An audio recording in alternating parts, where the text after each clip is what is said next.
Oh, hello once again for some more HD Space here on the Atomos CLU channel. That's right. My name's Atomos. Atomos CLU, I guess you could go by. Also, those who know me refer to me as Atto. You can call me that. Welcome to the stream, everybody. I hope you are having a great day today. And looking forward to getting into a little bit more of the Iconian War today. We're just doing some of the story missions in Star Trek Online so that, well, obviously, so folks can kind of see how the story stuff works. Maybe for those of you that have played Star Trek Online for quite a while, maybe go back and look at some of the stuff, because a lot of the time, these take some time to do, and in a lot of cases, you just kind of go through and run them, and, you know, it takes a while to get back to them, maybe, if you ever do. So, that was kind of the plan here. And we got started last, a couple of days ago, with episode 1 and 2, or at least parts 1 and 2 of the Iconian War episode. Which is a great story in Star Trek Online. They've done such a good job with it. And not only that, but there's some great voice acting in it. So far, we've run across Empress Sela and Denise Crosby doing that. And then, of course, we've got Captain Tom Paris tagging along and helping us out with some of these engagements, along with a lot of other really good voice acting in this particular episode. Not only that, but we're here hanging out in Earth Space Dock at the moment and getting ready, getting the crew prepped up and ready to go for the next episode. So sit back and enjoy the episode. Like I said, I appreciate you guys being here. Don't forget, there's lots of other really good stuff that I do, not just the streaming stuff, but you'll also find here a couple of other things. Of course, on Sundays at 10 p.m. and Tuesdays around 12 a.m., I do a radio show on trekradio.net. You can always swing on by there and listen along. Sunday nights, we've been doing radio dramas, and on Wednesdays, well, we chat. We hang out with one of the other DJs, Gigi Hick, and chat, I guess. Talk about all kinds of things. Entertainment, sci-fi stuff going on, and, of course, stuff in the real. SpaceX, NASA, all that stuff. You can always check us out over there on Sunday or on Tuesday. He starts at 10 p.m., and then I kind of interrupt his show around 11. And we go from there. But afterwards, I'll do a couple of hours of music and whatnot. Silliness. You can check that on out. Of course, also you can get caught up on all of the stuff that I've done as far as streaming goes over on my YouTube channel, which is at Atomos CLU. Got tons of good things that I do there. HC Space is not just Star Trek stuff. Also have played quite a few other space games on this channel, and then, of course, we do other kind of a variety of shows. I have a show called HC Media, where we do kind of art video game shows, and also HC Adventure. We're hoping to get back into that and playing Assassin's Creed Black Flag there. So lots of stuff, and a variety of things for your streaming entertainment. All right, so let's take a look here. There's the captain. Captain Clue. Hello. How are you, good sir? All right.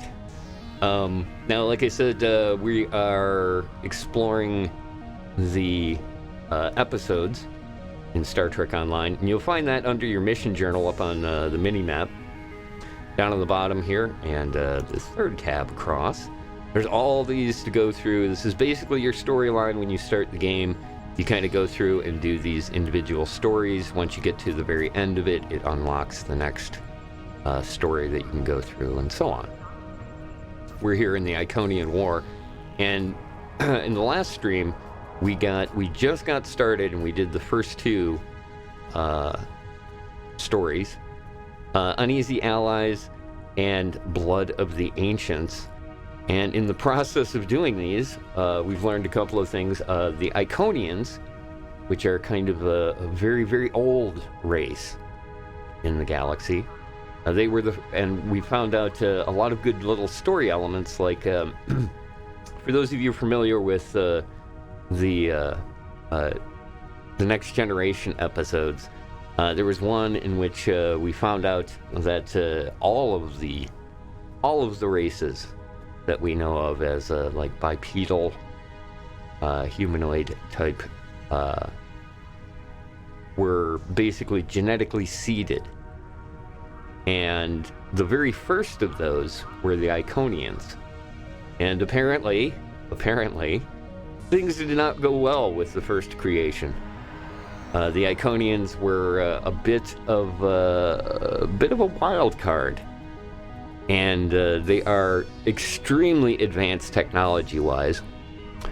We've learned that the Iconians cannot travel through time, so they have created a gateway network of kind of space transporters that get them from all over the place.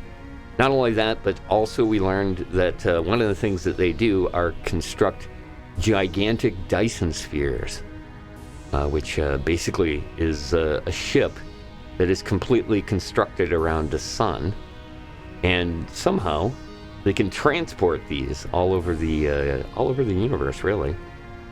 And so they have taken umbrage to our way of life, and want to basically wipe out all life in the galaxy as we know it. And thus, we have begun not a great campaign against them. From what we learned in the last episode, things are the first battles were not extremely successful. So we're going to find out what happens now, and how we're going to hopefully keep not only Starfleet, but the Klingon Empire, the Romulans, everybody is involved in this. And trying to basically, like, do something about it. We're going to start off today with Delta Flight. So right here, we're going to talk with Captain Tom Paris. He's requested our help for a joint mission with his task force, Delta Flight. We're going to report to the Sol System, which we're currently at now, and we're going to check out the mission briefing and get started. So again, thank you all for joining me, for hanging out during the live streams, and also catching up on the VODs, not only on here on Twitch, but they're going to drop in about 7 days. They'll be gone. But you can always go over to my YouTube channel, because as soon as I finish up the stream, I will upload them over to the YouTube channel, where you can catch up on any of the back episodes that we've done. So once again, thanks for joining me here, and let's get started. Captain Tom Paris has requested your ship for a joint mission with his task force. I won't lie to you. We're not making much headway against the Iconians so far. You and your crew have proven to be capable of fighting them. Delta Flight is one of the only other teams to do so. Together, perhaps you can start to turn the tide. Report to the Cal Bryden system. Captain Paris and his team are waiting for you there. Okay. Well, there's our Klingon friend giving us the update and telling us where to go. Now, Like I said, once you claim the mission or get it started, don't forget you can always use your mission journal in order to use this little icon over on the side here. This is the transwarp tool. The transwarp tool will allow us to just basically jump right to wherever this location is. It's a much faster way of getting around. We could just fly there, but it'll take a couple of minutes. And to do this, let's get us started.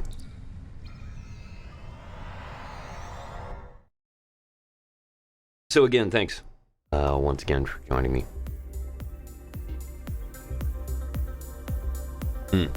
Good tunes. Throughout the episode, you'll find that we don't use the actual in-game music. Basically I use a streaming service called Epidemic Sound. You can find all the information and stuff that you need right there. There we go. Okay, so here's Caliburton. And let's get this. Before the start of the Iconian War, Caliburton Prime was a colony world with approximately 2,027 inhabitants from 22 different cultures. When the Iconians arrived, a combined Federation and Romulan Republic fleet managed to evacuate many of the inhabitants, but more than 3,000 people are still listed as missing. Long-range scans of the system reveal that the Iconians have broken up the planet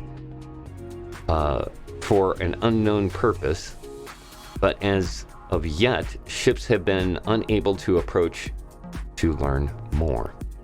All right, let's begin.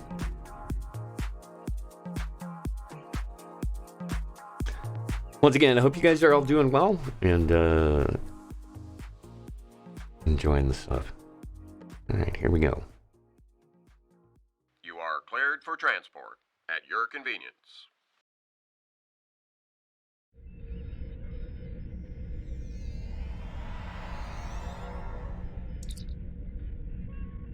Commander Acosta, can I help you with? Sir, we'll be monitoring the system for Herald patrols while you're in briefing. The transporter room will be standing by to return you to the ship immediately if they enter the sector range. Thank you, Acosta. Understood.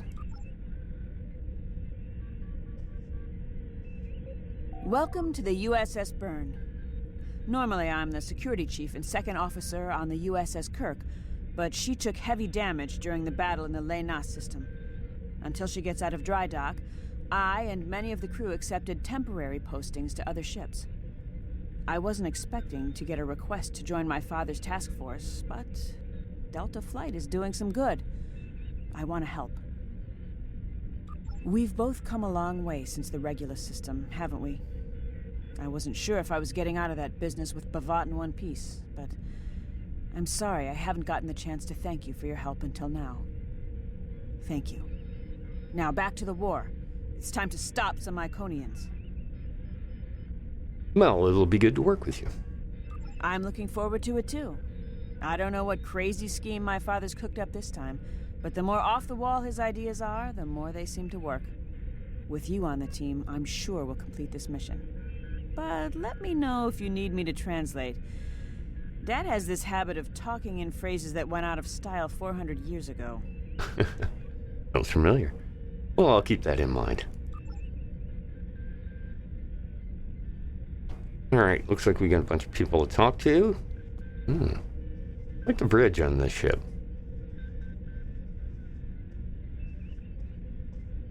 It's interesting design.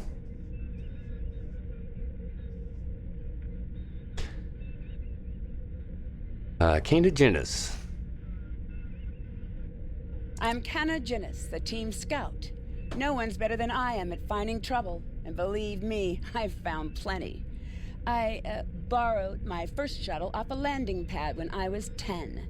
I didn't think I'd ever have a chance to join Starfleet, but luckily, people like Captain Paris can see the person behind the incident reports. Now I have a chance to make a difference. Well, I'm glad to meet you. It's good to get a chance to know everyone on the team before the action starts. It It's bad enough fighting the Heralds. We don't need any interpersonal conflicts muddying the waters. You can count on me, sir, and I know I can count on you. Yes, indeed. Whoop. Let's roll on over here. Andrew Weston. Andrew Weston, all-around genius. Don't let the lack of pips on my collar fool you. I'm just as good as anyone from Starfleet. Better even, because I don't let the rules get in my way. I spent some time at the Academy, but I left when I realized Starfleet wasn't for me. Rahl stayed. Always wondered if things would have been different for us if she'd had the courage to walk away when I did. Well, this is interesting. Your service record indicates that you were asked to leave the Academy. Sure.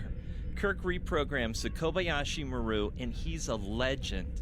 I take a creative approach to alter my grade on the astrometrics final, and I get tossed out on my ear. Starfleet needs to loosen up a bit, if you ask me. And that time I spent in New Zealand? Yeah, I did everything they accused me of, and then I did my time. Like I said, I don't like rules. And yet you volunteered for the war mission. Just because I'm not as stiff doesn't mean I don't want to help win the war. My main focus is computers, specifically encryption algorithms. I've been studying the Iconian tech, and I think I've made some inroads into the fractals they're using for... You know what? The details don't matter. When it comes to taking out Iconian security protocols, I'm the man for the job. Well, the chain of command is there for a reason. Keep your focus on your job. He's a bad boy. He's a bad boy. A computer bad boy at that. Klingon. Warrior, join with us and stab at the heart of the Iconians.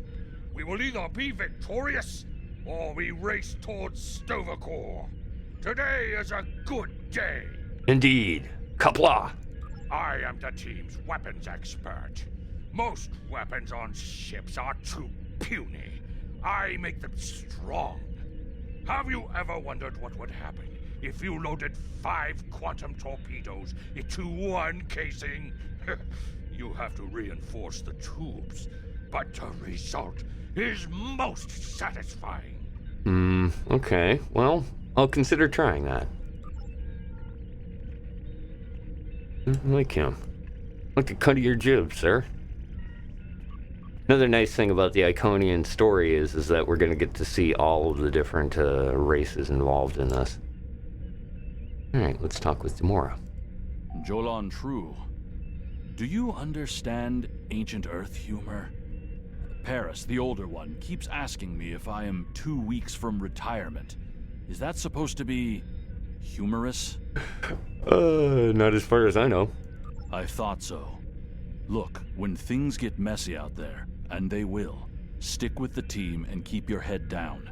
If we work together, we might just get out of this in one piece. Most of us, anyway. Well, I appreciate that. Thanks, Jolan True. Hello there. I'm Ferrix, and I'm well, I don't have a specialization like most of the others, but Captain Paris calls me the cook. I don't know why. I could burn water, but it seems to amuse him for some reason. I'm a trader and blockade runner. Any place where there's conflict, there's usually a few good deals to be made. I wasn't too sure about leaving the Delta Quadrant, knowing the territory is a good part of staying alive, you know. But Tom convinced me. And except for all the Heralds trying to kill us, it's not too bad so far. Well, it's good to have you on the team, Ferrix. You know, one of the things I've enjoyed the most about coming here is the opportunity to get to know people from other cultures. Klingons, Romulans, humans, Andorians, Betazoids.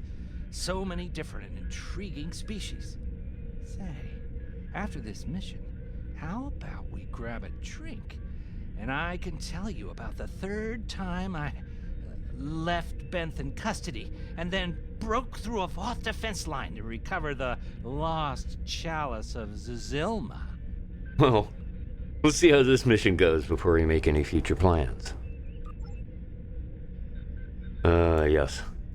The other reason I like this one a lot is because it really fit in with the harmless content story that I generated for our characters. It's a group of misfits that are on Paris's task force. All right, Captain Paris. Thanks for coming. Nice to see you again, especially after what happened at New Romulus and Lanus. As you well know, the war is not going too well. Delta Flight is one of the ways we're trying to change that. We're a cross-faction team picked for our abilities, not our politics. Now the Alliance needs us to handle an important mission. I hate putting your crew at risk too, but we're gonna need you on this one. Understood. But what can we do? Oh, not much. We're just gonna slip into a heavily guarded system that the Iconians already control, avoid detection and probable destruction, steal a Solanae device that could give them a beachhead in our dimension, and escape with our lives. Sound like fun? It does. I'm ready if you are, Captain.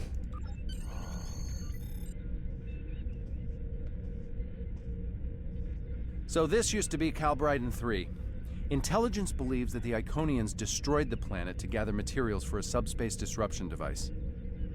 We think they intend to use this device to open a door for their Solanae forces to enter our space. A whole new fleet for the Iconians? We can't let that happen. Exactly. But the planetary debris has created an asteroid field, and the mineral content of those asteroids will shield us from the Iconian sensor arrays. I've plotted a course for us, but we'll still need to watch for the Herald patrols. The station with the device is in the center of the debris. Weston will override their computers while we run interference. Once the station's shields are down, we'll eliminate it and the device with extreme prejudice. Is that another reference from that ancient program about impossible missions you like to watch? Something like that. The Alliance doesn't have a fleet to send against this station. We're it. If we can't do it, no one can. So, no pressure. I hope you're all ready to do the best flying you've ever done, because that's what we're gonna need to complete this mission. Let's head 'em up and move 'em out.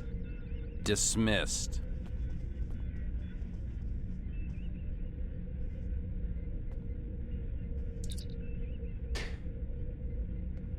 Commander Acosta, what is it? Standing by to transport you back to the Watchtower as soon as you're ready, sir. Transport me directly to the bridge, please.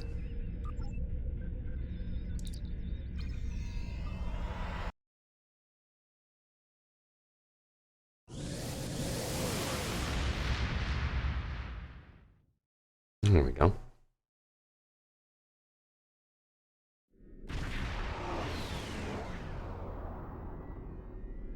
The rubble in our way used to be the planet known as Calbriden 3, uninhabited, luckily, but they had high amounts of topoline, uridium, and boronite.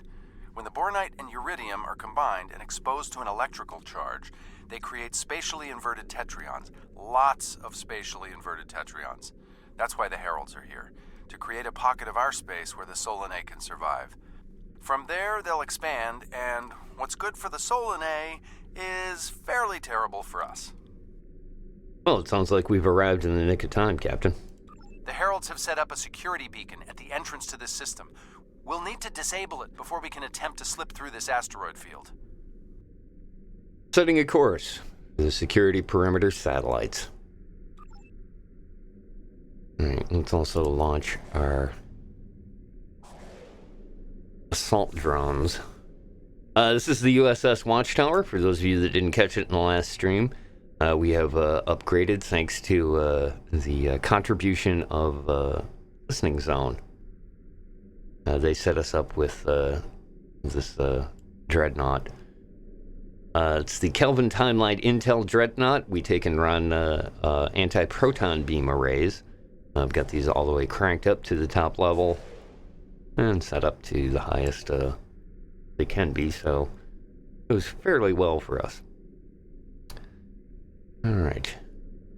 Always, for those of you maybe new to the game, Your mini-map is going to help you out with a lot of these, because as you go along, each step of the mission that you're currently working on, it will usually highlight it with a green circle, and that's basically where you got to head to.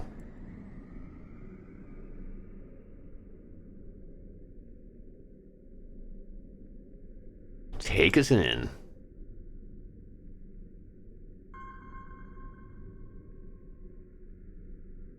Okay, Weston. Your mission, should you choose to accept it, is to take down this security grid.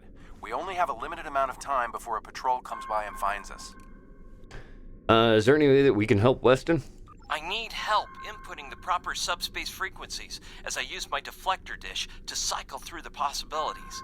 You'll need to match the alpha, beta, and gamma bands.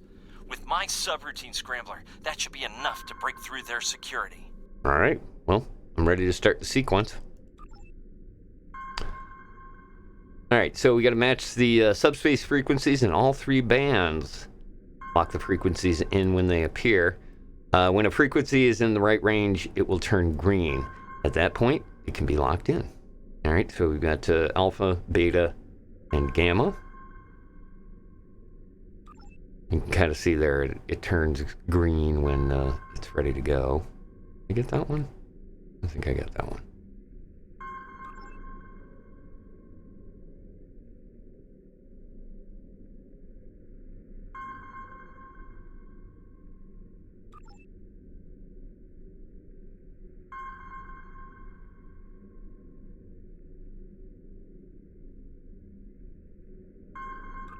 There we go.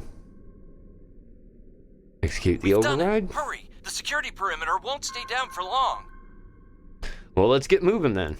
Okay, here's the good news. The topoline and the planetary debris will hide us from the Herald sensors. Now keep the larger deposits between your ship and the Iconian station.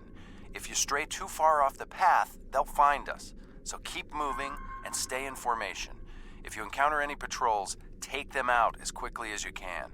We need to get in position before the Heralds know we're here. Keep moving and avoid or destroy the Heralds. Got it. How would you rate your piloting abilities? We can do a couple of different things here. We can say that we can do the easy, the normal, or the hard. We'll just go with the Bringing hard. up your navigational HUD. Now. All right. Let's see how this works. All right, there's a bonus for flying in formation. Try to stick to the path I've outlined. Formation, okay. So basically keeping the other ships with us is the key to this.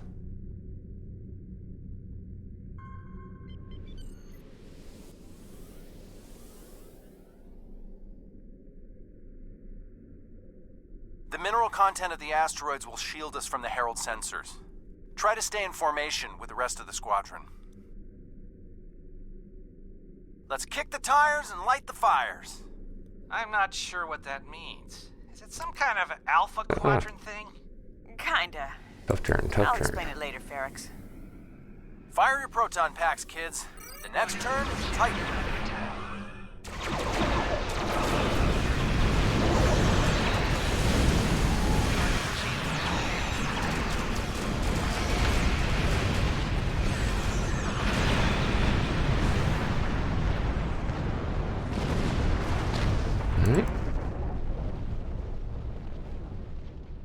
Let's get going.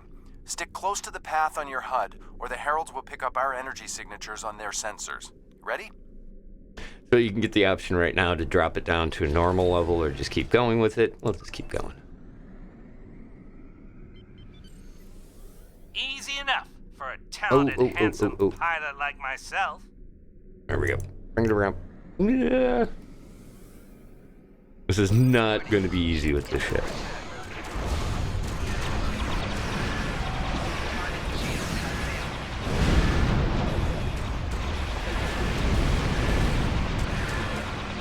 This thing is a beast and it can take a ton of damage. This puts out all kinds of DPS, but it is also, you know, it's a big old boat.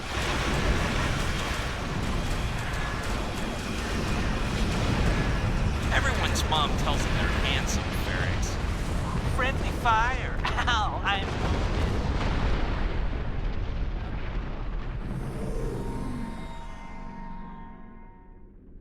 Let's get going.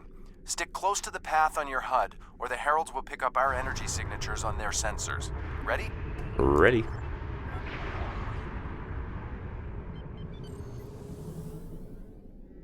Fewer asteroids through here. More chances of being spotted.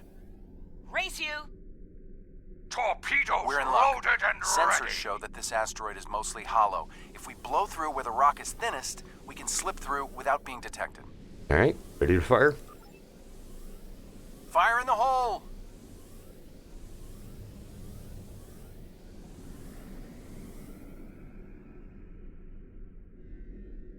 Come on. There we go. This reminds me of flying through Earth's space dock. They don't like it when you do that at full impulse. Yeah. Wait. Who let Feryx fly inside ESD? Weston? No comment. Fasten your seatbelts. It's gonna be a bumpy night. Ha! I've flown through worse in the Badlands. You can kind of see there that Whoa, basically where Moreau. this works. Watch the paint job there, Tiger. Don't be a rear seat pilot! I think you mean backseat driver. But we're flying. We have a Sir. countdown over on the right there. You got to get to each one of the things here. Within the countdown. Herald patrol up ahead. Take them out before they can warn the others.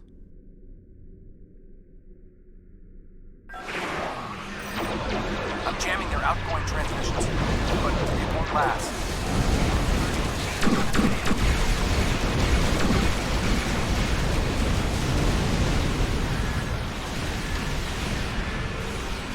Shields are down. We're taking on boarding parties.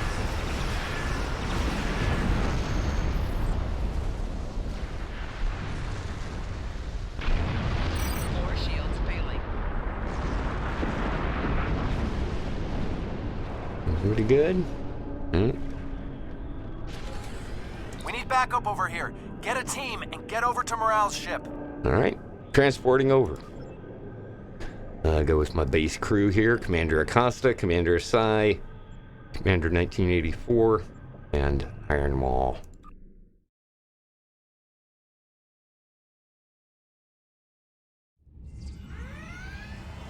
My team and the Burns crew have cleared most of the boarding parties, but there are still heralds trying to get to the bridge and more pinning me down near the armory.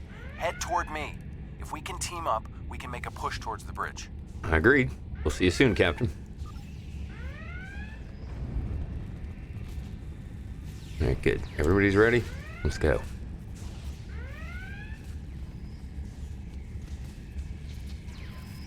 Okay, looks like they're dealing with the shield. There's our encounter. They drop turrets in first.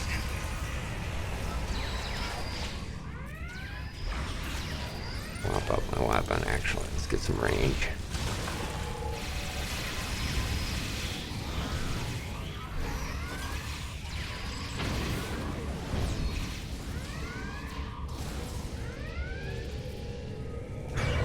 Shield losing power.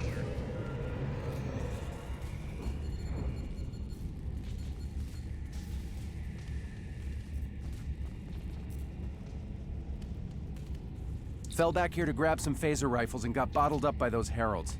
Thanks for the help. What's the situation, Captain? The bridge crew has sealed off the bridge and locked the ship's computers down, but the heralds aren't giving up. All of the remaining boarding parties are moving toward the bridge. If we don't get there before the heralds break through, they'll slaughter everyone there and set the ship to self-destruct. All right, well, what's the plan? Now that you and your team are here, we can clear out the remaining heralds, get to a turbo lift, and head to the bridge. Lock and load, everybody. It's time to save the day. Ready to go.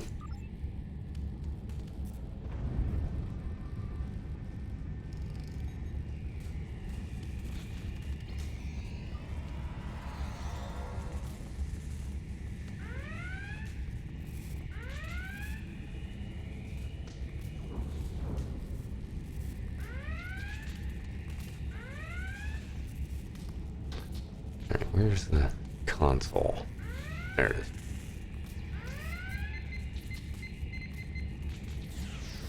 Take him out.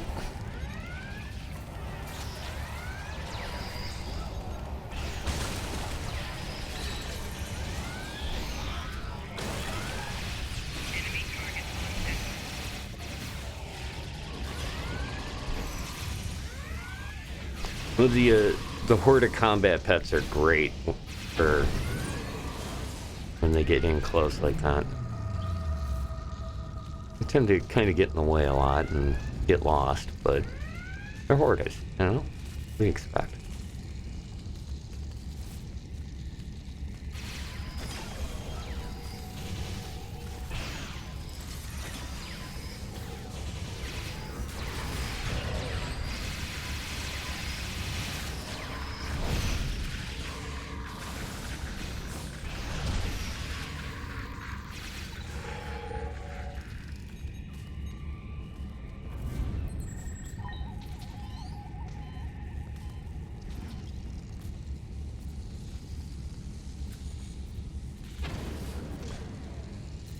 Real quick here, let me see something.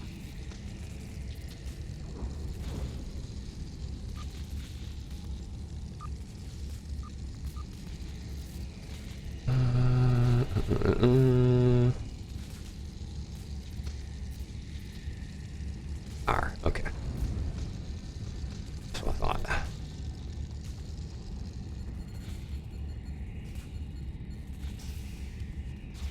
All right. Come on, everybody cram in here. Let's go. Morale! Whoa. Welcome to the party. He's a big one. Could use a little help.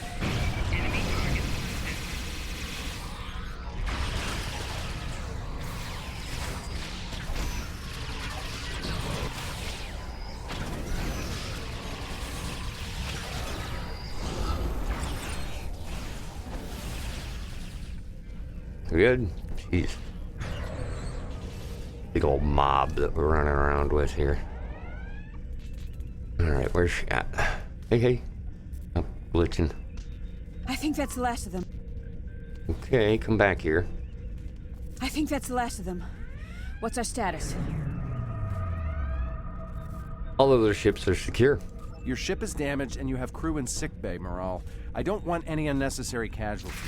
I have great respect for your abilities, but if this is some sort of Klingon, glory-seeking, never give up, today is a good day to die kind of thing... Everyone on this ship knew the risks when we started this mission, including me.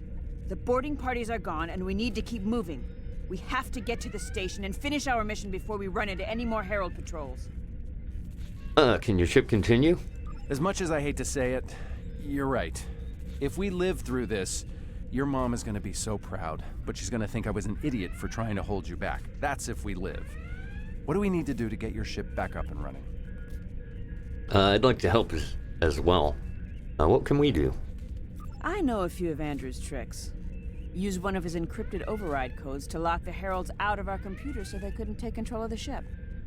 I could use some extra hands to get these systems restored. Nice trick.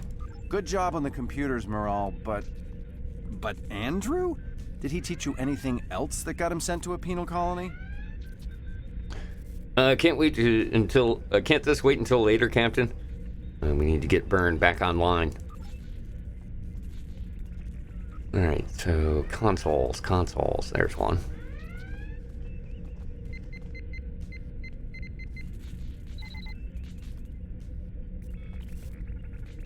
And where's the other? There it is. Let's holster our energy whip. That does it. Let's both get back to our ships and finish this. Sounds like a good idea. A watchtower. Ready for transport. They're piling up. So yeah, basically if you put your combat pets on your bridge crew, they'll automatically launch them. Spawn them when you get into combat. They got quite a few of them going there.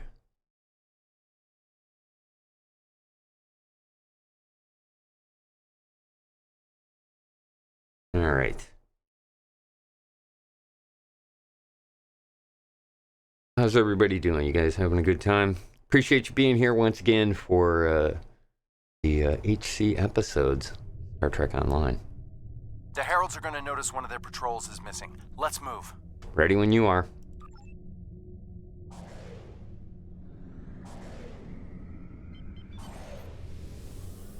Time to pick up the pace, people. I got some scans of those ships. Should give me an advantage when we get to the station. We're coming up on the center of their operations. Detecting Solanae energy signatures ahead. Solanae, ugh. They give me the creeps.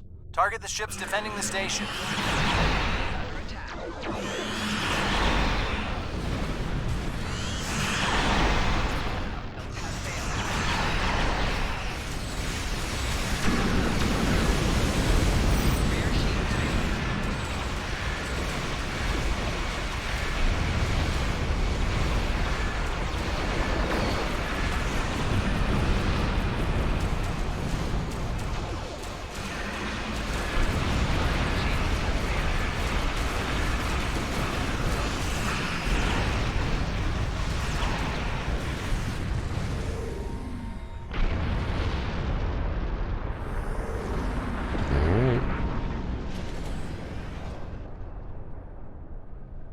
Weston, you're up. We'll keep them busy. On it. Iconian energy signature detected. Evasive maneuvers. Pattern, Paris Delta 2. Andrew! We need to abort. We can't do this without Weston. I can do it. Andrew gave me a backup copy of his algorithms in case something happened. We're falling back. Dad, I know you mean well, but I have to do this. You know what will happen if the Solanae can break through. We'll lose everything. Okay, Moral. You can be almost as stubborn as your mother, but I know when I'm beat. All right, people, you heard her. We're going in hot. Cover Moral's ship so she can finish this. We are Delta Flight, and we will not be stopped. All right. Clear this area out.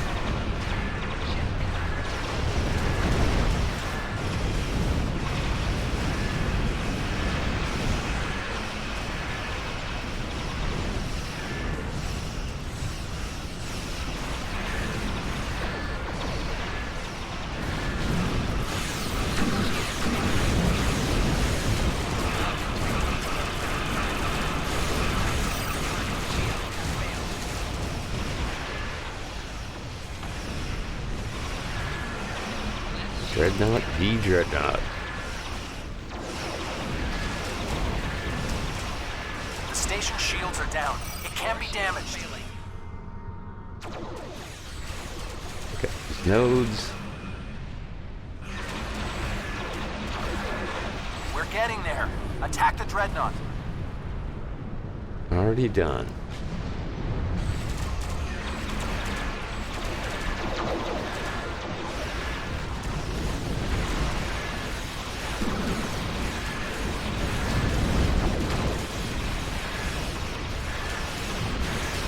Left on the station. Take them out now.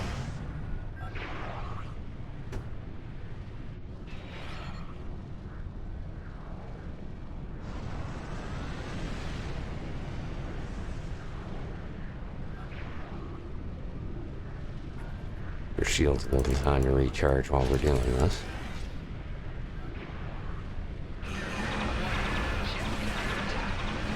Last node. Destroy it! And we can take out the Dreadnought and finish this.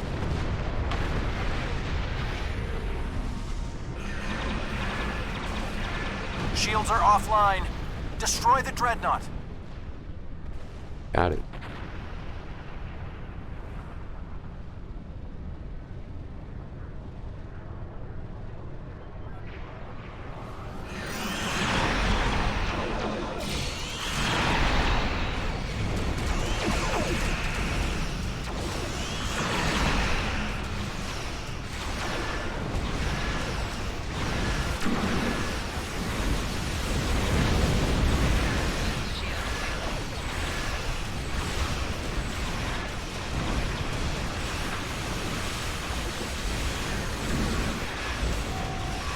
Bye-bye.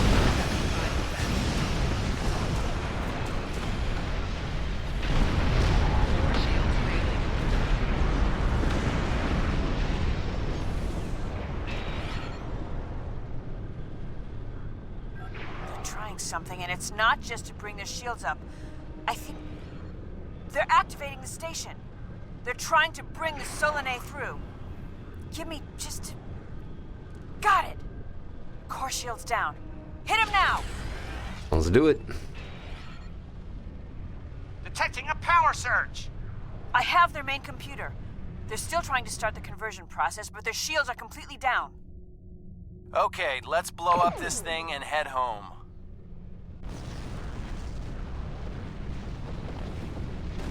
We're being pulled in. Evasive maneuvers. Yeehaw!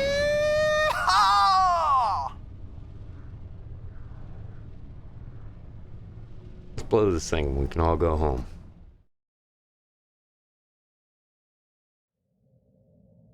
I found something interesting in the computer system before the station blew. It's coordinates for another sphere, and this one looks to be very strategically important. It might even be a secondary hub for the Iconian gateway network. I grabbed everything on it I can find. I'll transmit the files to Captain Cogran at Alliance Command. Maybe he can get a team together to investigate. Acknowledged. Pleasure working with you, Lieutenant Commander. The station is destroyed, and we've completed our mission. But not without paying a price. Weston was a talented engineer and a damn fine pilot. He may not have wanted to be in Starfleet, but there was a time I didn't think I was Starfleet material either. Sometimes rebels make the best officers. We know our duty. We just have our own way of getting it done. Well, sometimes you have to break the rules to uphold the law. Exactly. It's been a pleasure flying with you. Maybe we can do it again sometime before this thing ends. Consider yourself an honorary member of Delta Flight. Well, it's quite an honor. Thank you, Captain Paris. Watchtower out. There we go. So that's Delta Flight. So we can contact command through our hailing here on the mission journal. Losing Weston is regrettable, but we needed a victory today. Thanks to you, we have won. Defeating a Herald dreadnought is a significant achievement. Destroying their station and keeping the Solanae locked in subspace is even more valuable. The number of ships and soldiers we have is finite. We cannot allow the Iconians to have a numerical advantage, as well as a technological one. I will examine the files Lieutenant Commander Paris managed to recover from the Herald computers. Perhaps a strike on this base she found will be our next move. Sounds good. Alright, so we can collect the reward off of this one. What do we got? The polaric modulator. Or... let's say, console. Pretty nice one, actually. One of the nice things about the episodes, too, is that you can always go back and replay it and then keep collecting each one of the items. So in most cases, you're not going to get the best stuff on one run. But in this one here, you'll have to, it looks like you at least do it twice in order to get some of the stuff. Notice it's purple, which is one of the higher level things, right? And also it's a Mark 12 because of the level of your character. Depending on what level you are when you go through and do the missions, that will be different mark levels. Since I'm the highest level, it's going to be 12 is the highest you can basically loot from any of these missions. Let's see, we'll just let's grab this. And that finishes that one up. Let's follow up with another one here real quick. That was Delta Flight. Alright, next one here. The Iconians have brought their war against the Milky Way galaxy to the Alpha and Beta quadrants.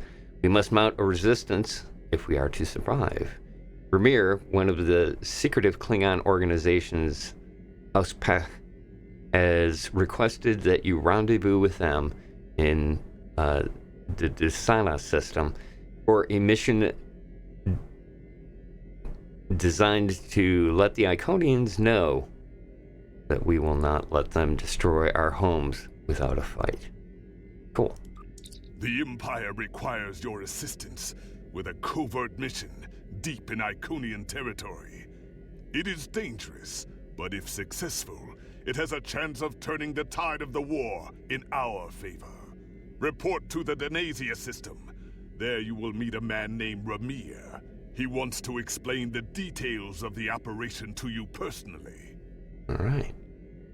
And then anytime you do these missions, you can always see what the end result is going to be. This is kind of a nice one because they've got, you can basically get ground trait, we can get a space trait, and we can also get starship traits for this.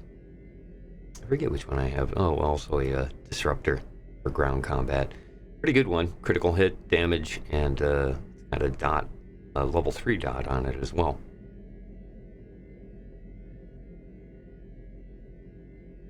All right, let's see. I guess it really won't matter. I should probably, I think we'll go for the ground trade. It's usually the one that I don't select.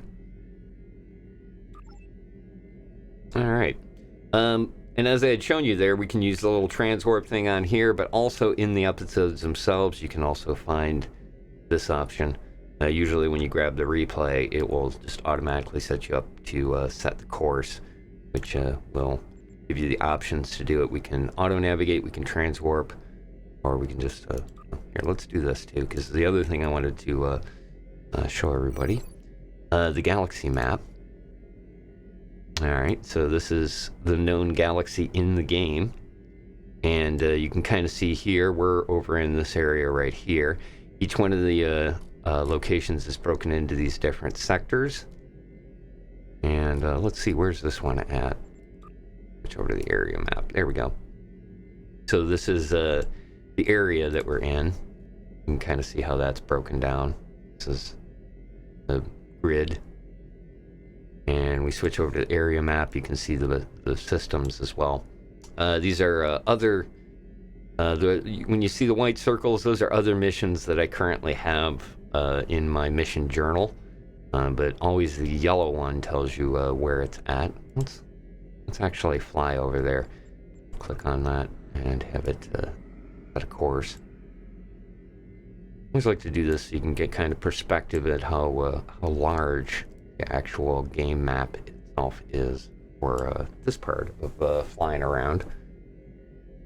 Alright, get our slipstream drive going here.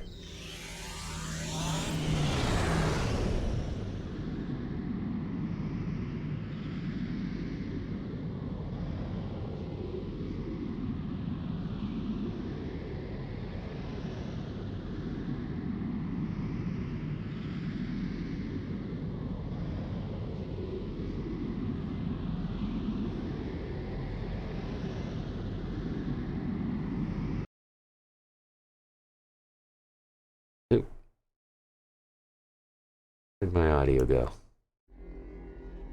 Uh-oh. Doing some weird glitchy stuff here.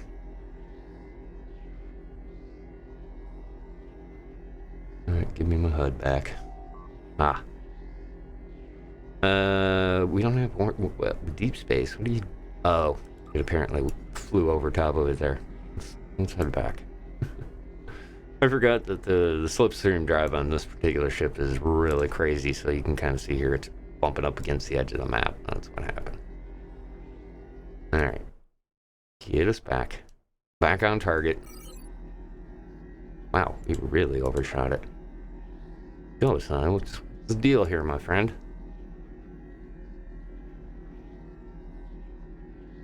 Trying to get some screenshots, actually. A little dark over here. It's a weird reflection, too. There we go. Oh, slow down. There we go. So yeah. Denasia 2. This uninhabited M-class world has been under Federation quarantine since the mid-23rd century when a Vulcan archaeological expedition found curious ruins on the planet's southern continent. Scientists speculate that the ruins may be Iconian in origin because of ancient Desan is one of 3 languages that share similarities with Iconian. All requests to send scientific expeditions to this system have been denied. All right, let's begin the mission. Once again, thanks everybody for coming and joining me here for the Star Trek Online episodes on HC Space. Really appreciate you guys being here. Take a moment and grab yourself something to drink as we get started in the second story. I believe this is the 4th in this particular series. Let's see, we ran into Paris and his daughter, who's a lieutenant commander as well. It's part of the other thing that I really enjoy as far as the stories go in this. This is that you kind of get caught up on some of the other things going on. All right.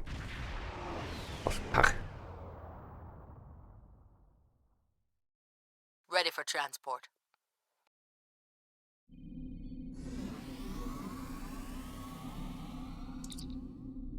Hexadecimal. Transport confirmed. Watchtower, stand by.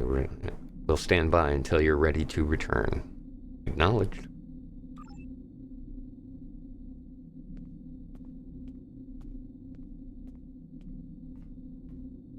Kapla. Kapla. Welcome aboard the IKS Hague. My name is Ramir, and this is my ship. Ramir, you asked for me personally? Your reputation for getting the job done precedes you. Alliance Command gave me the authority to pick who would assist us on this mission, and your name was at the top of the list. But you don't have much of a reputation. If you do not know about my team or our missions, then I have been successful. There are many battles fought in shadow. Now, if you don't have any further questions, follow me to the briefing room. I will give you more details about our mission there. Let's find out more about House Peg. House Peg is the code name for a discreet group that serves the Empire. My team are all warriors, but you will not find us screaming battle hymns or leading the charge against an army. Guile and secrecy are our weapons of choice. Guile? There is honor to be found, even in dishonesty.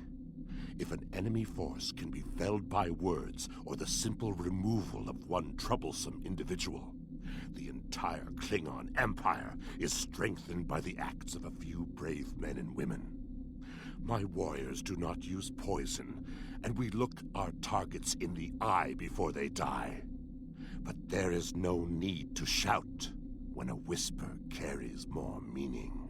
A very enlightened outlook. The past few years have brought about many changes in our ways, and a warrior who only uses one weapon would be a poor warrior indeed. As the mighty Kalis once said, a well-aimed blade can sometimes achieve more than a fully armed armada. Now let us begin the briefing. All right, lead the way.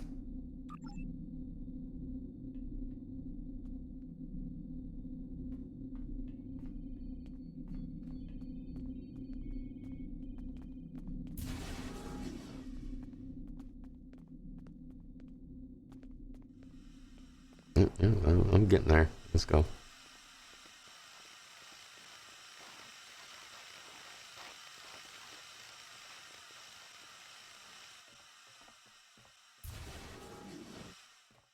On ship interiors. Lots of red lights.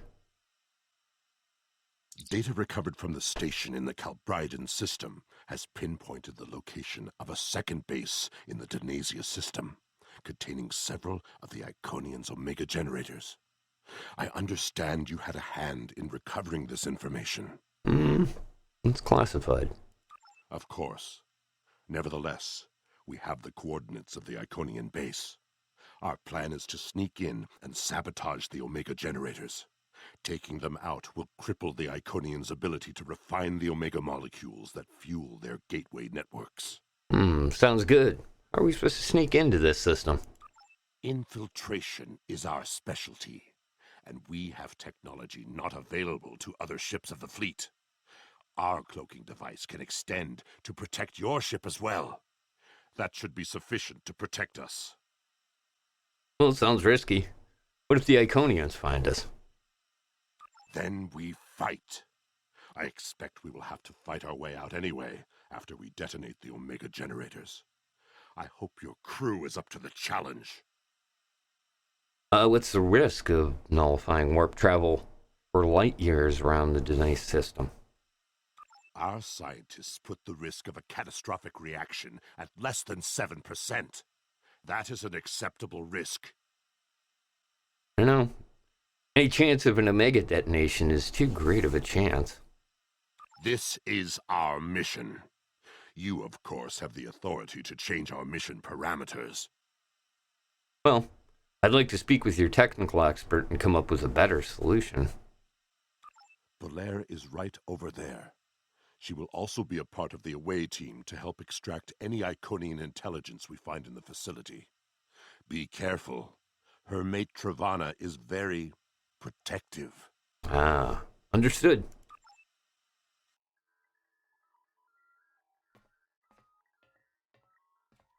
They sound like fun.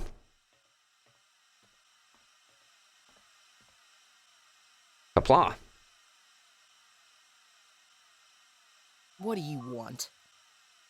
Ramir suggested I speak to Belair. Why? About our mission parameters. Don't worry, Travana. It's fine. Ramir tells me that there's a chance of causing an Omega chain reaction when we blow the generators.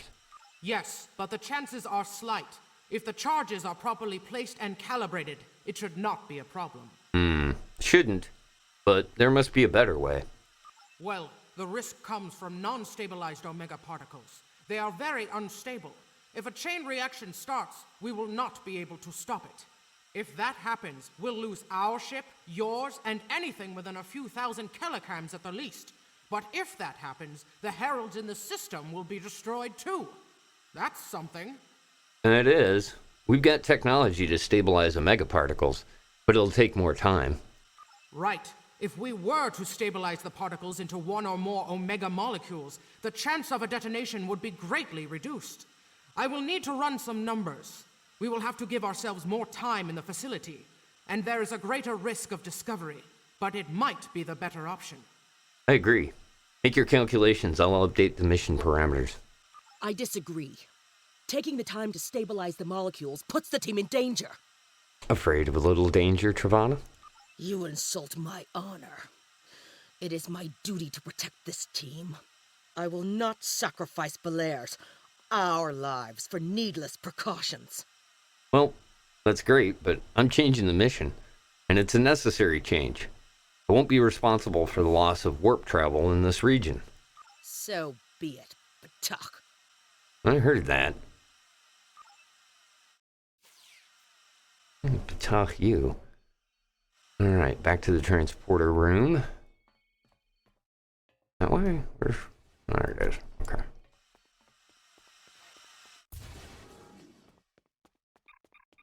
Hello? Come through. Yes. Okay. Nova Core awaits. Watchtower. Go ahead and beam me over.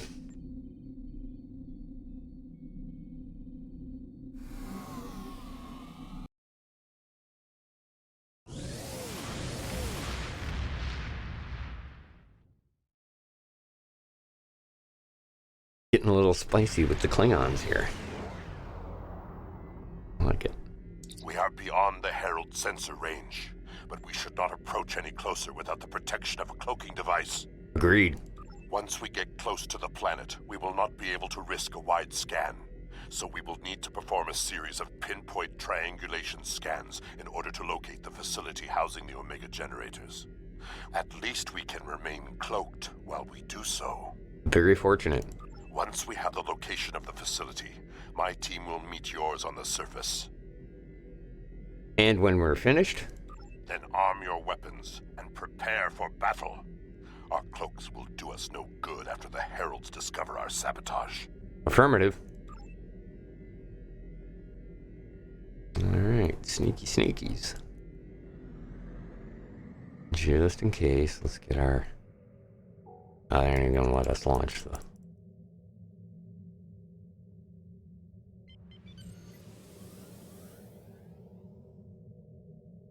Ooh, there's a Bertrand particle.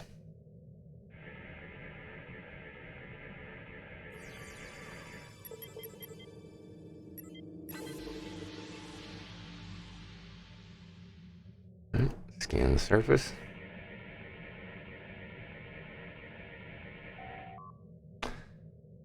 There's something on the surface of Denisa Prime, sir. Our scanners can only tell it is Iconian in nature. We'll need to coordinate with Ramir to cut through some of the interference. Let's hail him. In order to expedite the triangulation process, my ship will move away from yours and perform our own scan, once we have reached a distance of 4 kilocams. Wait, 4 kilocams is 8 kilometers, correct? I'll move the watchtower. Is that far from your ship?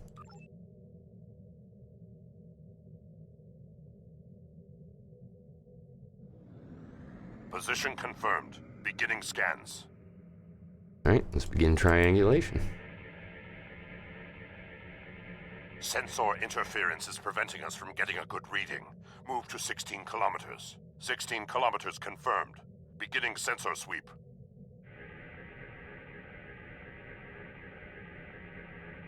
Belair here.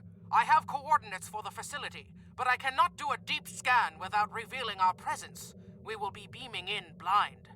Alright, well, I'll prepare my away team and meet you on the surface. Alright. Hexadecimal, you have the bridge. Ramir's team has shared their data with us, sir, and we have transport coordinates. The away team will meet you in the transporter room when you're ready. Alright, let's prepare for transport.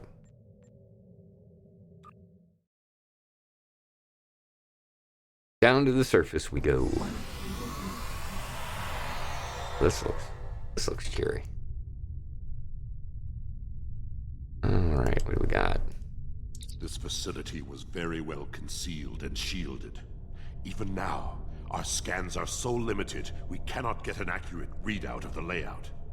The Omega generators put a large amount of interference. Ambient radiation levels are elevated. True, but our tricorders will be of assistance while navigating. Alright, what's this? If you find yourself not knowing which way to go, press your V key to show you the correct direction. Alright, we should set out. Now that we are on site, there is something you need to know.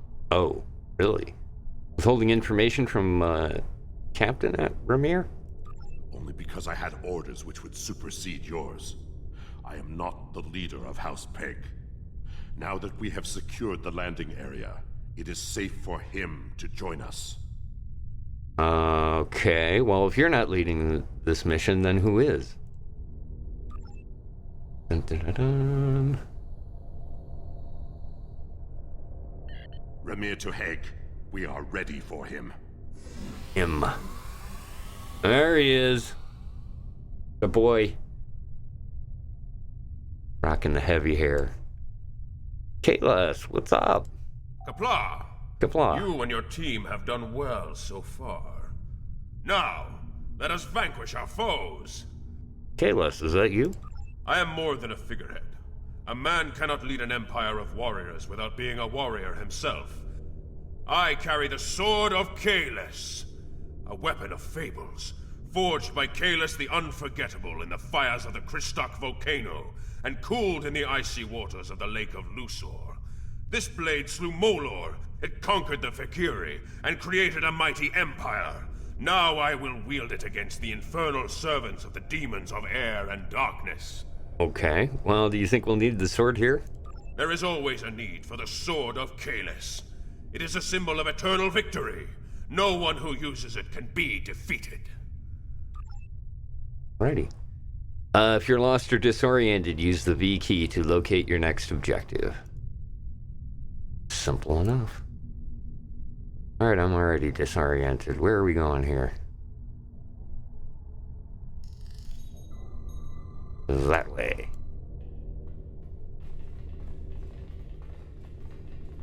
right behind you. All right.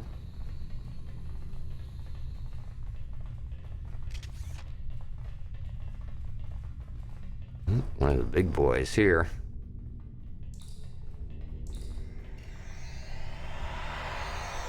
Bring in some more clutter.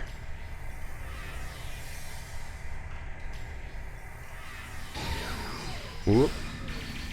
We've been seen.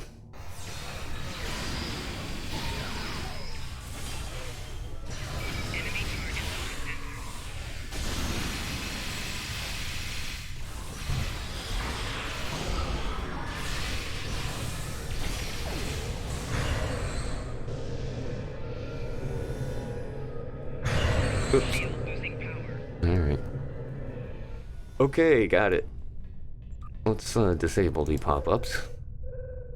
I'm familiar with how that works. Come on, guys. Bring the sword. Sensors are picking up a different Omega generator. My team will handle this one. Okay. You go do that. I got this.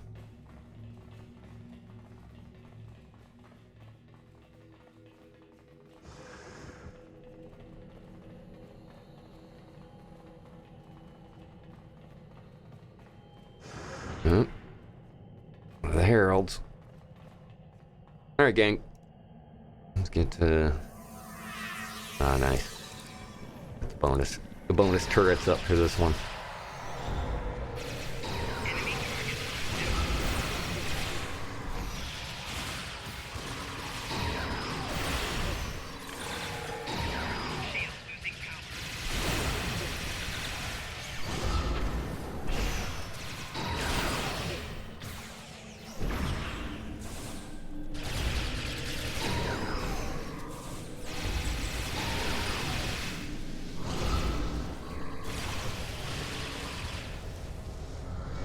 Go.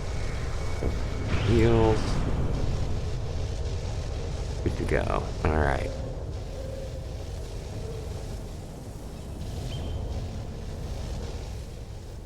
This generator stabilized. This is a fun little mini game here.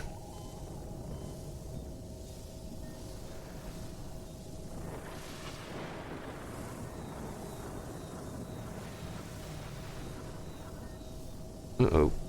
God, it's been a while since I've done this one.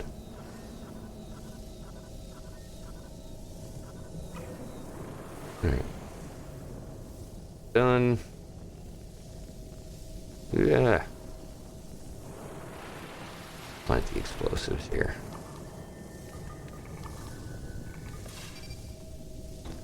Alright, explosives down. Get the data. Our charges are set. We will meet with you in the hallway ahead. Okay. Ahead is that way.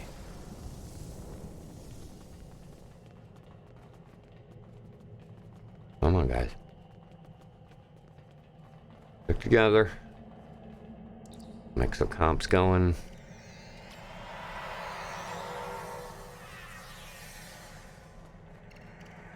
These guys while they're not looking.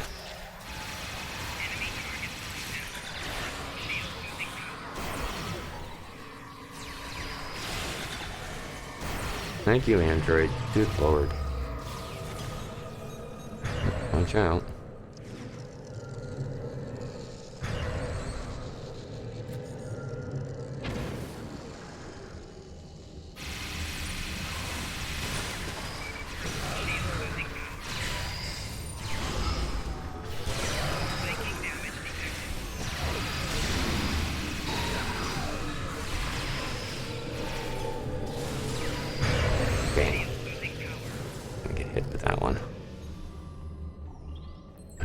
We good, or we gotta go that way? Alright.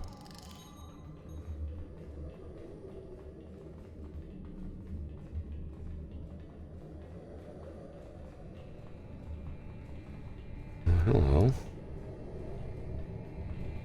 Applaud, gentlemen.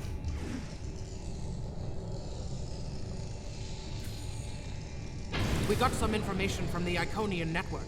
How did you do? We found the terminal, but we can't read the data. Fortunately, I come prepared. My tricorder is loaded with the best decryption subroutines available in the Empire. Wrote a couple of them myself. Well, here you go. Let's see what you can do. This is interesting. There are battle plans here for the Delta Quadrant. The Iconians were advising the Vaadwaur for months before the conflict started there. In fact, the Iconians insisted that the Vaadwaur start their attack in the Krenim Imperium, although they didn't say why. I also see data on where the Omega energy is being distributed. This is good. If we use this, we can attack the subspace stations where... Oh no! Oh no? What is it? Ket, one of the Iconians! It is here! Cat presence doesn't change what we're here to do. We're gonna finish the job. Yes, sir.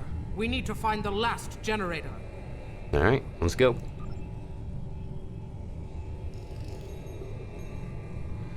Appears to be this way. Forward.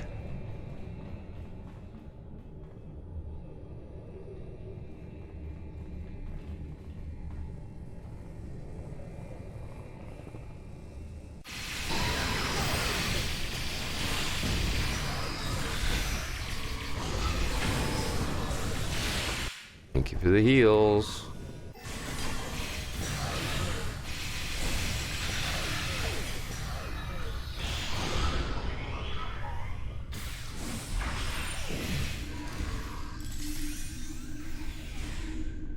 Ground combat can be a little tricky. Remember that the sides and back give you a bonus. Node and locate the last Omega generator.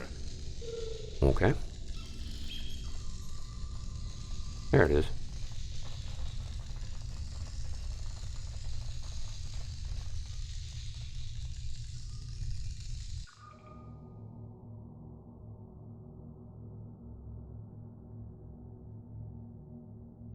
Zoom in on that! It's to Ket! It is. Alright.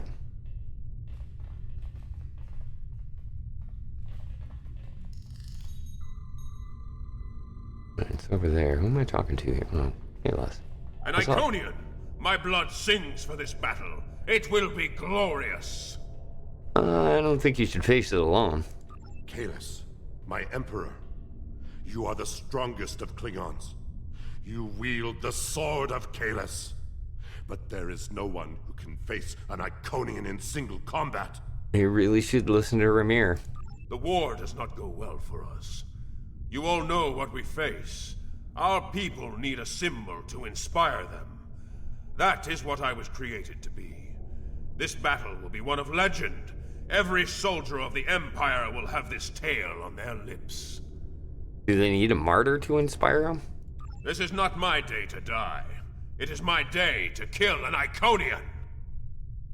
Vera Blair, you want to weigh in on this? Who am I to argue with the Emperor? Blair? Firing a disruptor at an Iconian is like attacking a starship with a stick. The Sword of Kahless is a remarkable weapon. It might be the only thing that could work. Okay, well, Kahless, what's your plan? We part ways here. Complete your mission. I will descend to the lower level and challenge the Iconian. Quite well, Emperor. We create a legend this day. Remember it. We will assist you in any way that we can. If anyone can kill an Iconian, it is Kahless. We'll go with that. Oh, nice. Endokila, Gedocham, Karedokila, Staparecho, Maraeko, Rika, Rika, Rika, Nasopakare, Kiroha, Rika, Rika, Rika.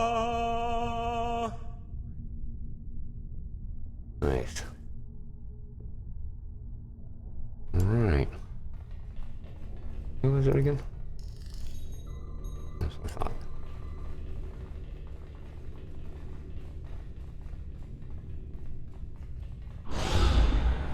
Whoop.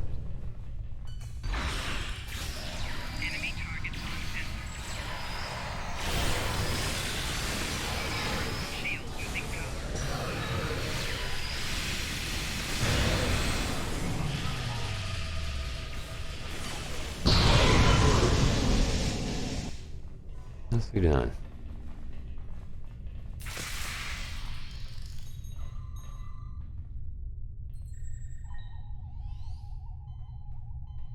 Oop. Who went down? Somebody did.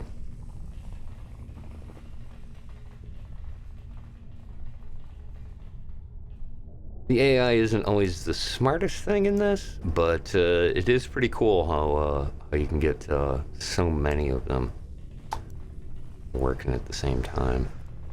All right, here we go, folks. Big one. Gives us a recharge here on our exocomps.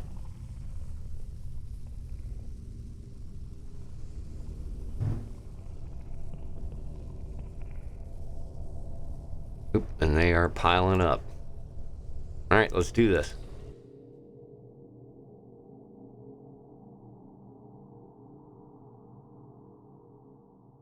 Cat, I have come for you.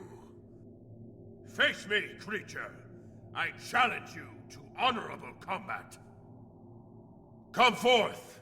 I am Kahless, the Unforgettable. Destroyer of Molor, defender of Kamchi, and Emperor of the Klingons. In my hands is the sword of Kahless, first of its kind. Will you not face me, Tiket? What could a being such as yourself have to fear from one man?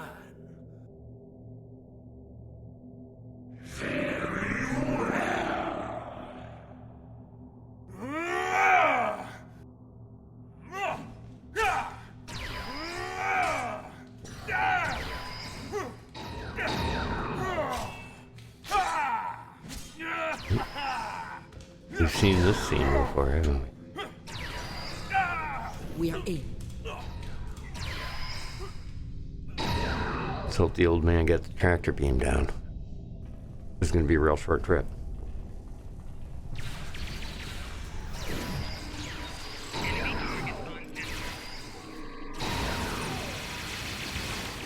Get those hoarders in there.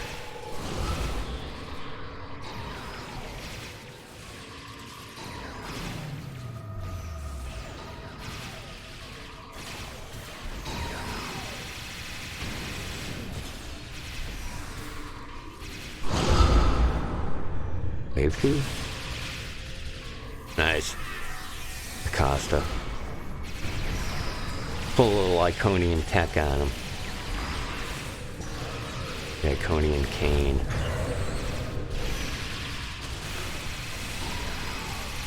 Oh, no, you don't. Tiket's too strong. Nothing Kahless can do is hurting it. We have to weaken the Iconian, and I think I know how. Trying to see them fighting down Omega there. molecules gather energy like sponges in water. That's why a small amount of Omega can generate such a vast amount of power. Quick, find a console and activate the reactor. If we hit the Iconian with Omega, we might be able to injure it. Got it.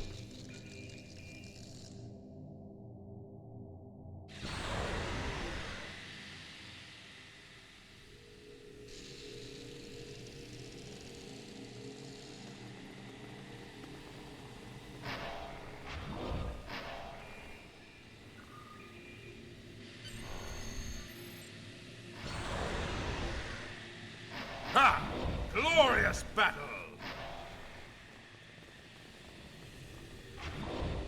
Kahless is down there having fun.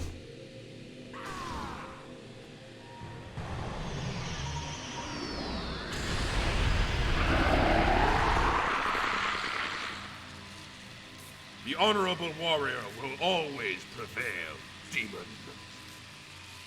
In fact, you dare strike a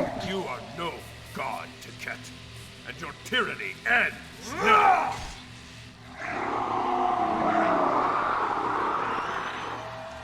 Woohoo! Now, to finish this.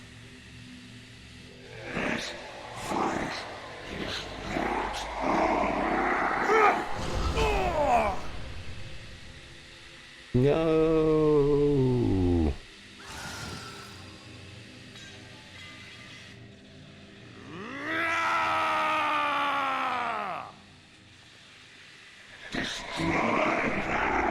Premier to Hague, emergency transport now. We are out. Uh-oh. Uh-oh. We've lost Kalis, and we were unable to stop the production of Omega molecules. The Iconian war will continue, and much blood will be shed.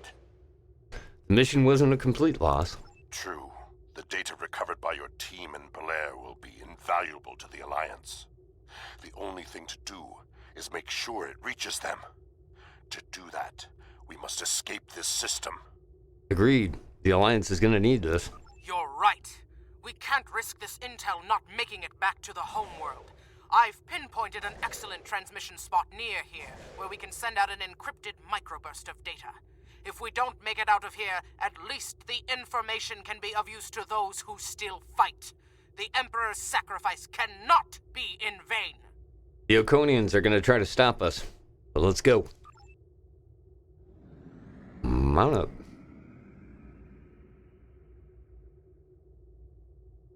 Alright.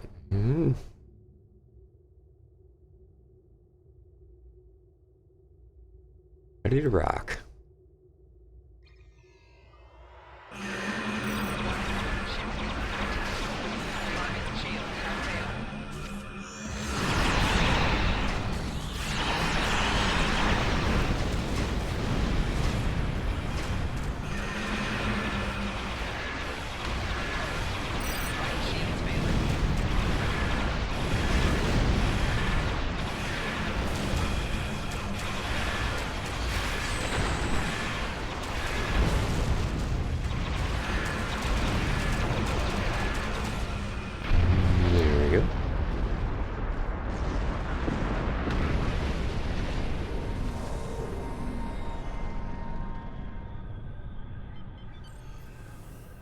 At the optimal transmission location. Alright. Let's begin transmission.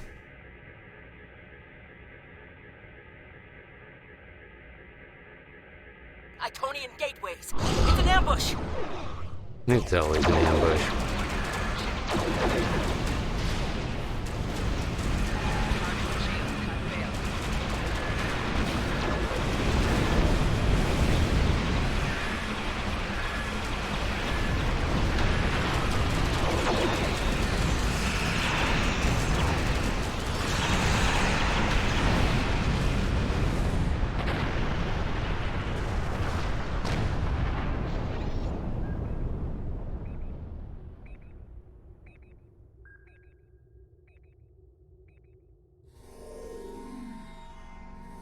Zoom transmission.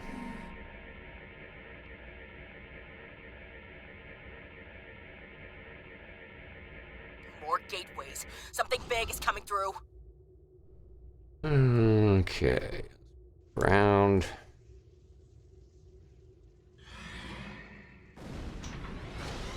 Ship is under attack. That battleship. Put a black hole on it, and we're good to go.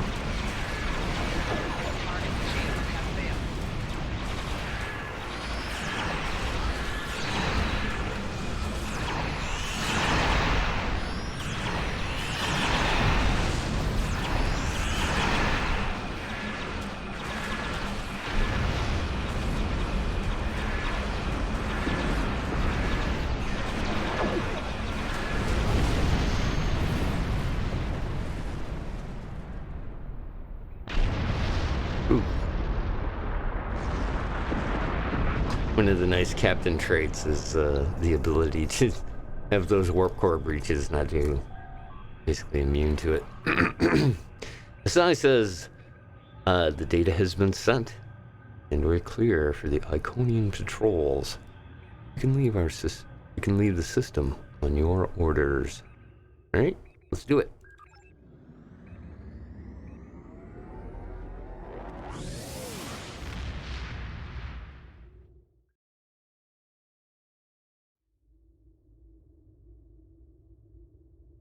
And there we have it. It's a good little story. Sort of Kahless, though. Listen. Quickly, let's get rid of some of the garbage here.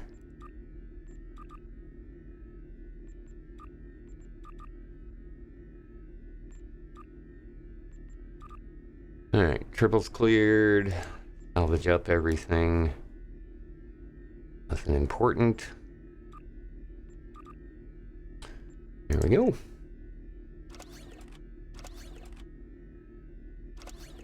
Let's turn this in.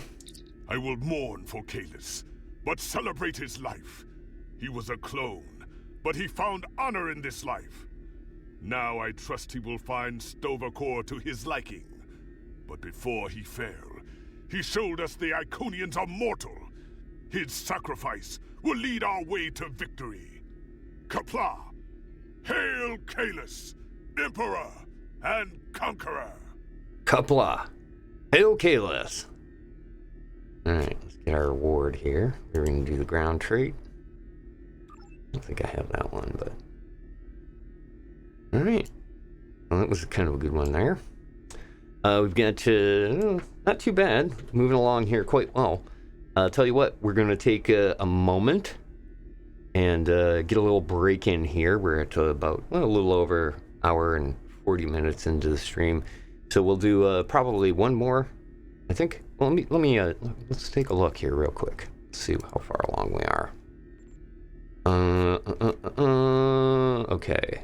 Time in a bottle is the next one, yes? Yeah. We just did House Peg.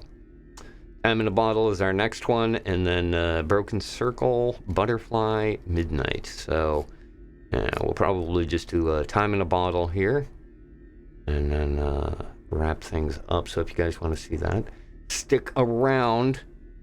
Continuing on with a little more HC Space, the Star Trek Online episodes.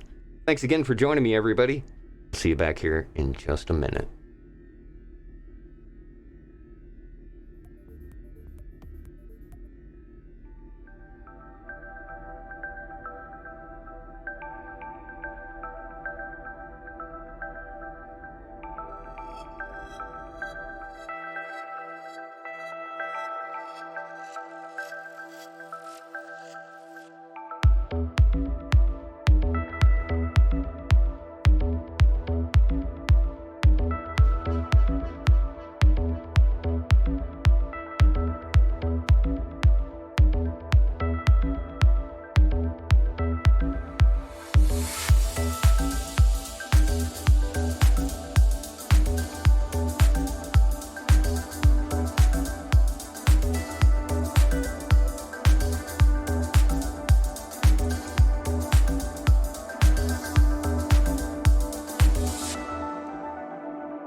back once again. Thanks for stopping by, everybody. I appreciate you guys being here as we go through and play a little bit of Star Trek Online and go through and catch up on some of the stories that are in the game itself. I know for the most part, they take some time. And generally, you don't tend to kind of go back and go over them time and time again. So I thought this would be a good idea to go through and try this out. And I appreciate all you guys that have been catching up and watching the VODs. I'm very thankful that you guys are doing that. Don't forget, there's a couple of different ways, because obviously I live stream the stuff on Twitch here. And then we'll take and upload that to my YouTube channel. You can find the information for both of those things right here in the chat. youtube.com/@AtomosCLU. And then, of course, this channel, the Twitch channel. twitch.tv/AtomosCLU. Also, you can catch up on stuff that I do through my Twitter feed, which is Atomos_CLU. And then, of course, Sundays at 10 p.m., you can catch me doing the harmless content transmission on trekradio.net. And then we also do another show on Tuesdays. I'd like to say 12 a.m., but it's usually not exactly the case. Those times are Eastern Standard, by the way. Tuesdays are a little different, and on Tuesdays, one of the things that you'll find is that we have a full day of stuff going on over there at trekradio.net. DJ Blind starts off the day with a show.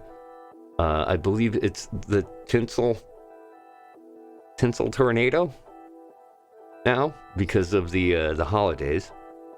She'll be playing holiday music all day. She does a 12-hour radio show on Trek Radio, and then when she concludes that show at 10 p.m. Eastern Standard, a good friend of mine there, Gigi Hick, joins the station and does a recap of entertainment, science fiction, real news. I like to call it all the news that's fit to drink to. They'll sit down and read through the headlines, comment on stuff, have a couple of adult beverages, and then at 11 p.m. Eastern, he and I start chatting.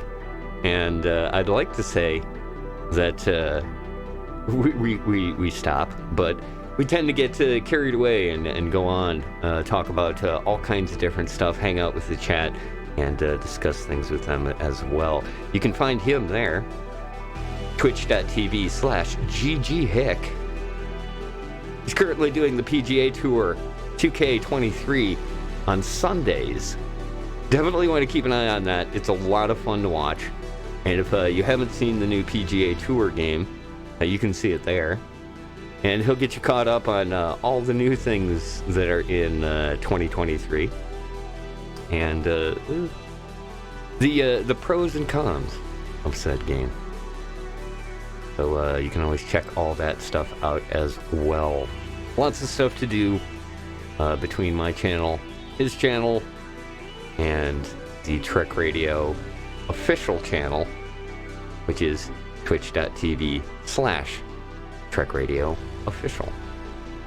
On Saturdays, we have El Roboto Gaming jumps in. I believe he was doing Fortnite, a couple of hours of Fortnite, and then he hands it on over to Bazag and the Dagger Bazaar, starting at 9ish.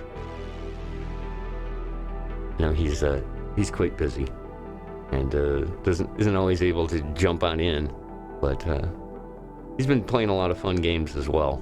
I definitely want to check that out as well. All right, let's get back to where we were.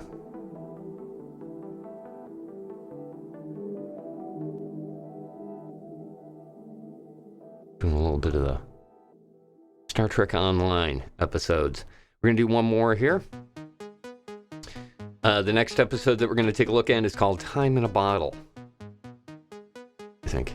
Yes? Yeah, that's it. Okay.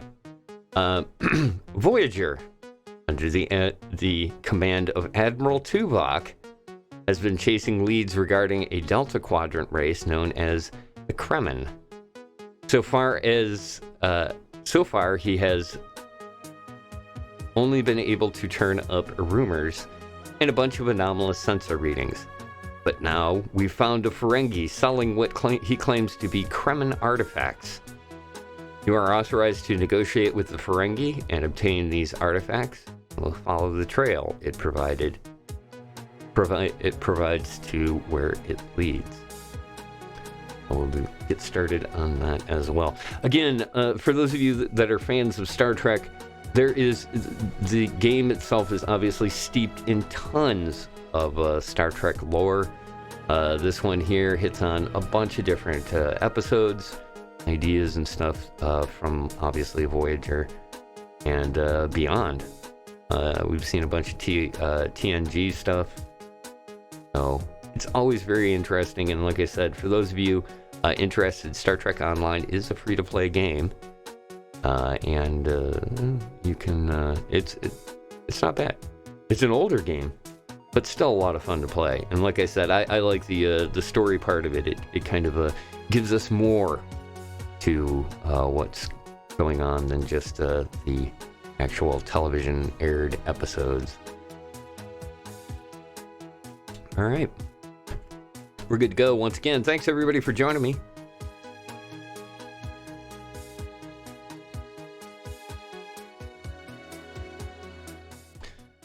All right. So, Time in a Bottle. I've already... okay, yeah. We have a lead on the Kremen Admiral. Voyager went to Kremen space looking for them a few months ago, but it didn't find much more than Vodwar and some anomalous sensor readings. But now we found a Ferengi selling what he claims are Kremen artifacts. You are authorized to negotiate with the Ferengi to obtain these artifacts. Follow the trail where it leads. We need a weapon against the Iconians, Admiral, and the Vodwar have gone to a great deal of trouble to keep whatever secrets the Kremen have out of our hands. And you can kind of see here, a bunch of good stuff in this one. And again, like I said, with all episodes, you can go back, replay them again, and claim a different item, because you can see you can only choose one of the following here. All right. So let's take a look. Get the mission going.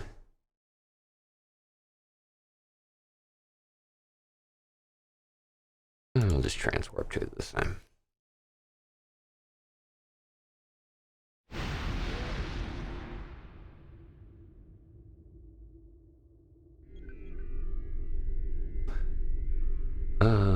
Go to the Drazana system. We're there. Over to the space station. Why is it giving me spin the wheel? That's not right. Is it? Oh, okay. It's giving me that because I have it previously. Kind of use that to quickly transwarp to here when I need to. Alright. Looks like we're looking for somebody named Quinn. Welcome to Drazana. You're cleared for docking. We have everything you need for shore leave, and a few things that you didn't even know you wanted. Shopping, drinking, dining, entertainment. You'll find it all here. And don't forget the 77th rule of acquisition. If you break it, I'll charge you for it. There we go. Good stuff.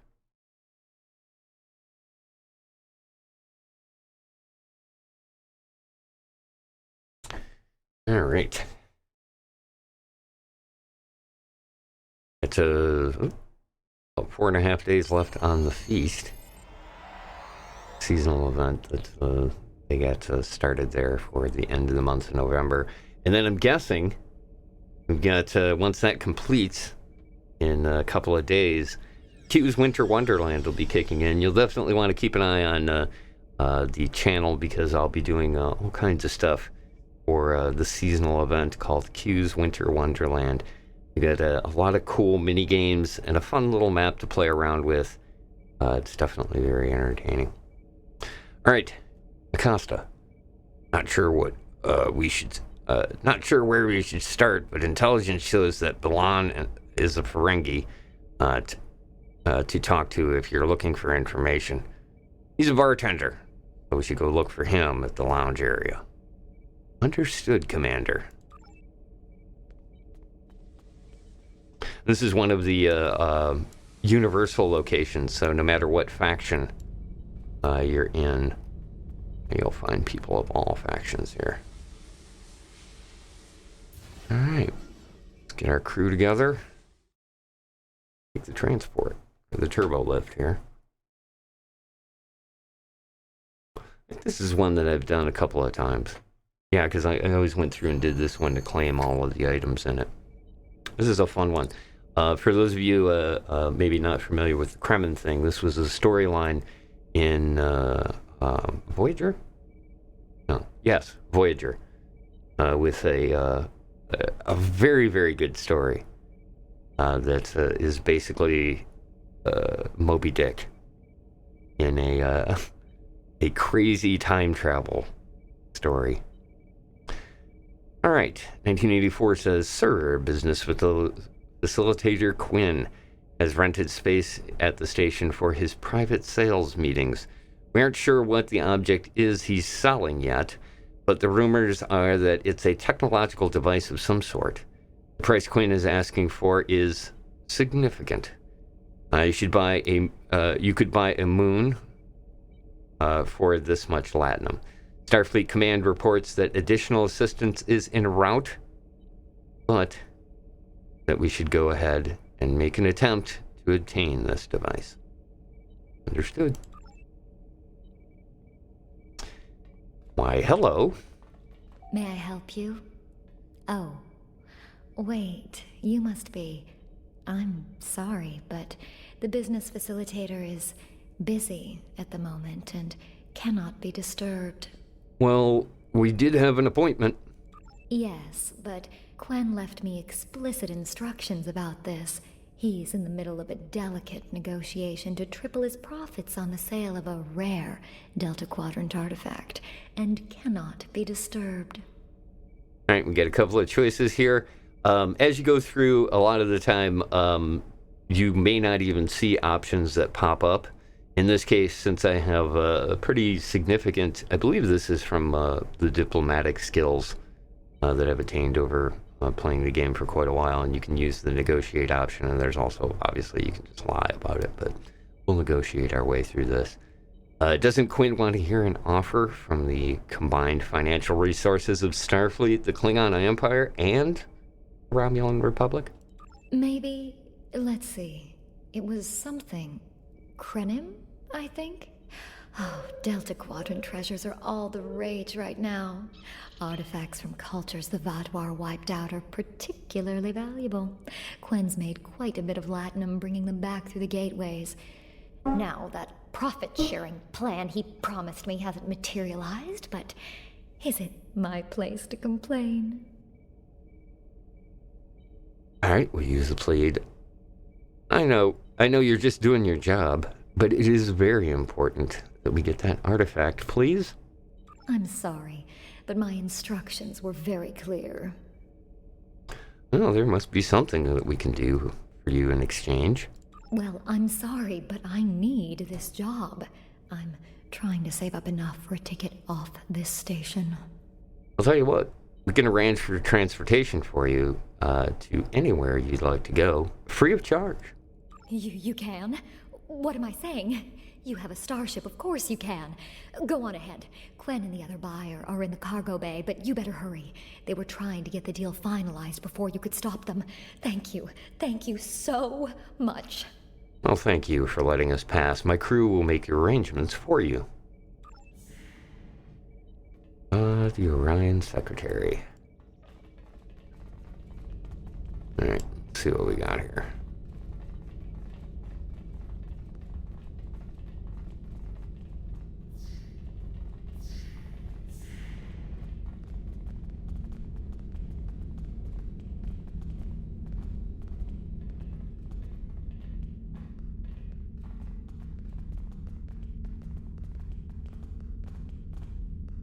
Not so fast. The gentleman with the rather imposing associates over there has just made a very competitive offer for the device. Care to make a counterbid? Oh, I'll make it worth your time to deal exclusively with me. You said there weren't any other buyers, Quinn. Now what do I see? Starfleet stooges here to cause trouble. Guards, get these riffraff out of here so I can conclude my deal in peace. Oh, I'm not leaving without that device.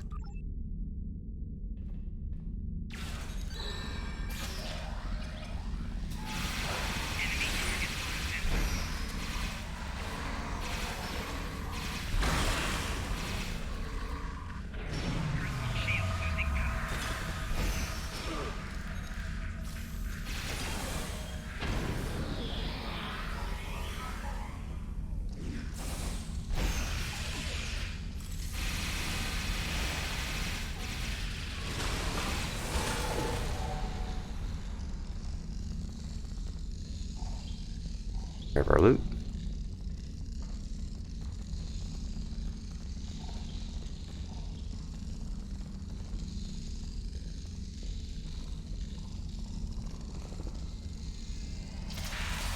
Fine. I'll add what I was going to pay those guards to my offer. Hold it! I am Nog, son of Grand Nagus Ron. And I am a Ferengi. And when you deal with these people, you deal with me. You have a choice. Either deal with me, or I ask my father to have a word with the liquidators about your poor business practices. Well, I'm sure we could come to an understanding. That's what I thought. Now, kiss the staff. Kiss the staff. Get out! Not you, Quinn. Good old Nog. Captain Nog.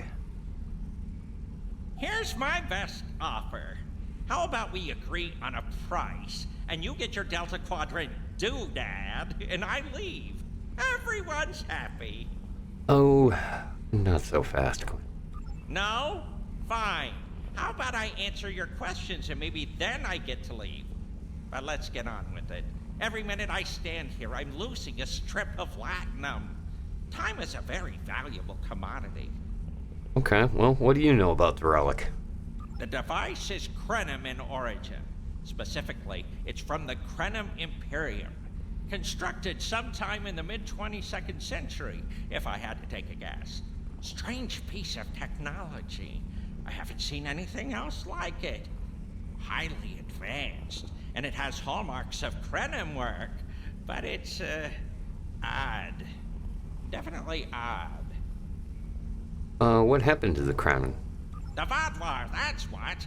At one point, the Krenim Imperium held more than 200 star systems in the Delta Quadrant. They lost some of that territory in a couple wars, but overall they were doing well. Not the biggest business in the quadrant, but not the smallest either. When the Vodlar started their war, Gaul took a special interest in the Krenim. Bombed them back to the Stone Age, and then some. As far as anyone knows, the Krenim are basically extinct these days. Okay, well, where did you get the device? I picked it up from a Talaxian who wanted to trade for supplies. He told me he got it from the Kayana system. That was it. There used to be a Krenim colony there, but it's gone now, just like the rest of their empire. Gone? The Vodwar destroyed them? The Talaxian wasn't very clear on that. He just said, gone. If I'd asked any more questions, he might have increased his price. Okay, well, is there anything else? As a show of good faith to the son of the Nagus, I'm willing to tell you for free. But don't let this get around. It would ruin my reputation as a businessman. The device emits some unusual energy readings. The shielding may have malfunctioned, or maybe it's not fully operational anymore. I'm not sure. But that's why I'm selling it as an antique. As is, and no refunds. Okay, well, what kind of unusual energy readings? Do I look like a member of the Vulcan Science Academy to you? I don't know. It's yours now. You paid for it. You figure it out. I hope it doesn't blow up your ship. Now, may I go so we can put all this unpleasantness behind us? I want to drown my sorrows in a comet cocktail and think about all the profit I didn't earn today. All right. Yeah, go. And stay out of trouble.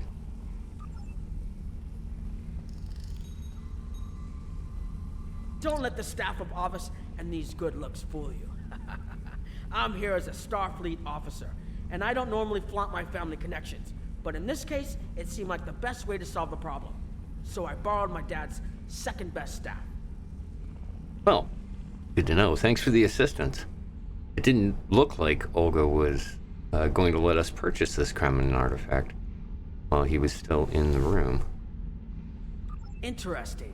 I know Voyager encountered the Krenim during the journey, and Tuvok was looking for survivors of the Vaadwaur purges.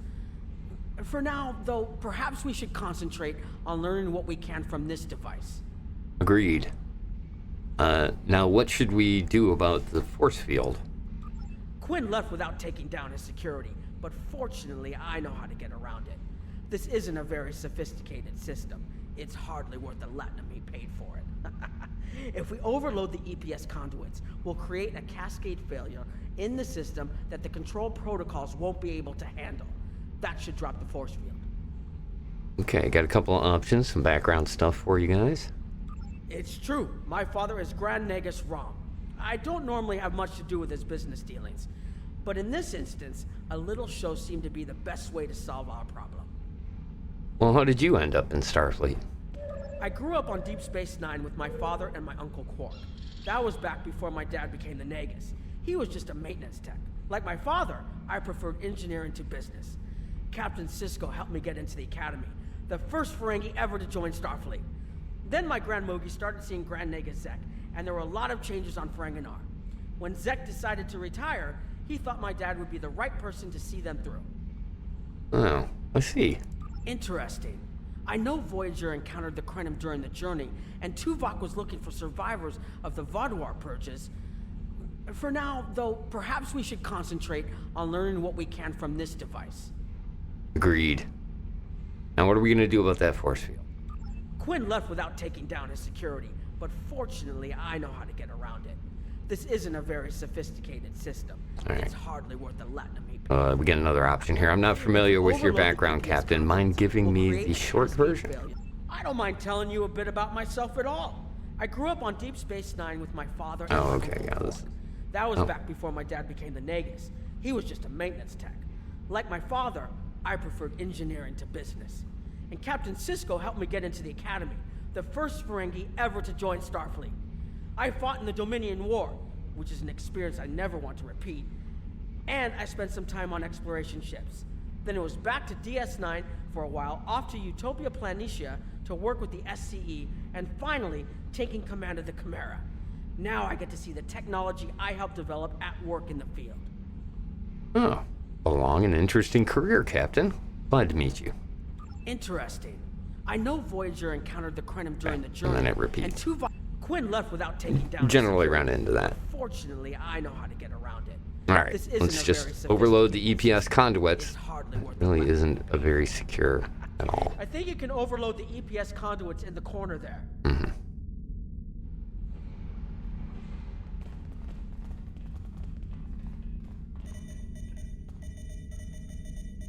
Now that the power flow is disrupted, we can override the administrative access requirement. All right, I'll override the controls next. The controls are, yes, over here by the artifact.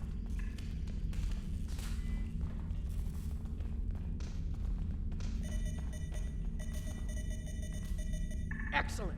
Now we can get a good look at this.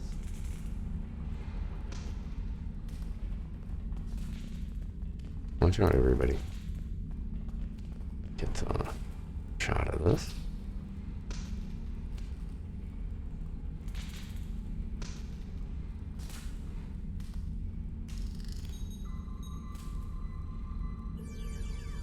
One of these. The waveforms aren't like anything I've seen before. Alright. Think I'm getting something. This is definitely Krenim in origin. And Quinn was right on the age. I'm also seeing some repeating elements in the base code, almost like a signature. And that strange energy Quinn was talking about is actually chronotons. A lot of chronotons. And chronotons mean temporal manipulation. This little box just got a lot more interesting. Okay. I hate temporal mechanics. Indeed, very interesting. The last thing we need is a visit from Temporal Investigation. Indeed, very interesting. I'll take the device back to my ship, the Chimera, and have a look while we're on the way to the Kiana system. From what I understand, Voyager sent an away team to the Kiana system a few weeks ago, but they encountered some resistance and were forced to pull back before they can find what they were looking for. But now that we have this, maybe we'll be able to find what remains of the Krenim, if there's anything left to find. All right. See you in the Delta Quadrant.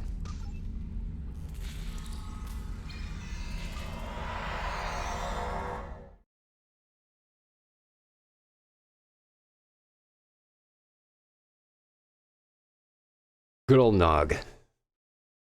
He shows up in quite a few of the episodes, actually. Along with some other things that actually we just saw happen are kind of neat parts that will pop up later on in some of the other episodes as well. The writing in this is very well done. And like I said, I always appreciate their use of the Star Trek lore in a lot of the storytelling for this game. I've explored many places as a Starfleet officer, but this is my first time seeing the Delta Quadrant. According to Quinn, the Krenim artifact came from this system. I hope we haven't come all this way just to chase ghosts. I've had a chance to look at the Krenim device, although I'm not sure how to activate it yet. It's definitely designed for temporal manipulation, although I don't think it would enable someone to travel through time. It's almost like a step sideways, if that makes any sense at all.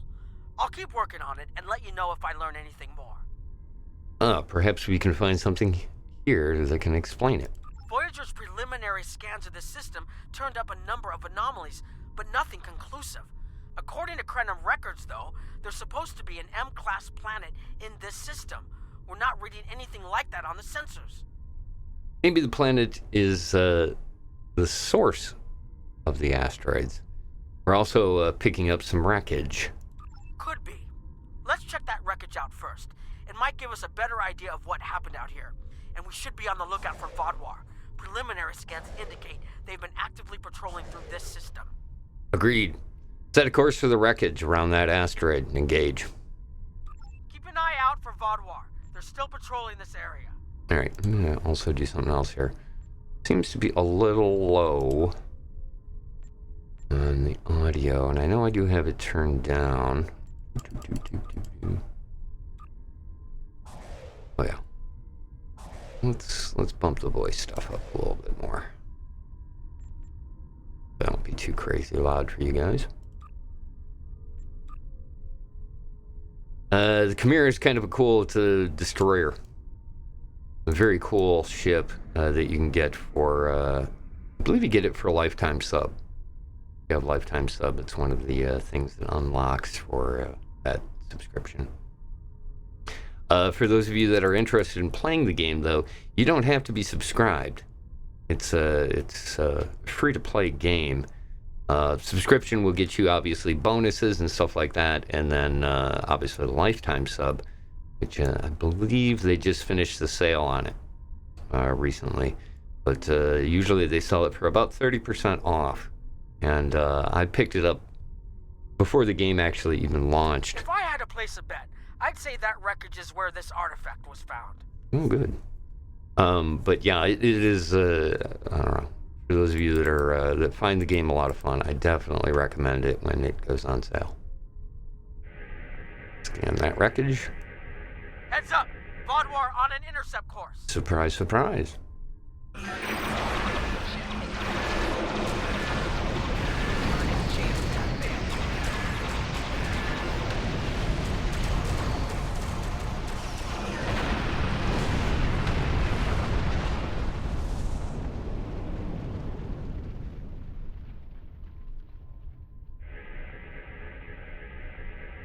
The wreckage appears to be Krenim. The weapon signatures are definitely Vaudwar. According to Voyager, the Krenim were a fairly small society. There had to be a reason the Vaudwar went out of their way to target them. Let's move. There might be more ships in range. Good idea. Go full speed on this one. There are more Vaudwar on an intercept course, but we may be able to avoid them. I suggest we use the mineral content of the asteroids I've marked to conceal our energy signatures. Vaudwar sensors aren't as good as ours. Most of their technological advantage appears to be directed toward making better weapons. So it should work, as long as we don't attract their attention before we get out of their path. Good idea. Let's try using the asteroids as cover.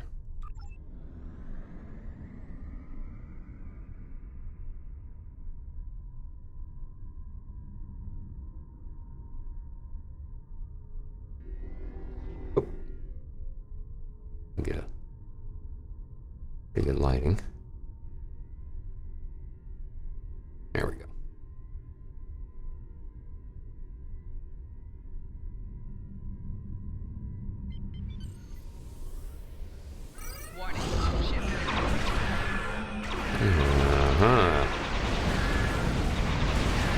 Iconian.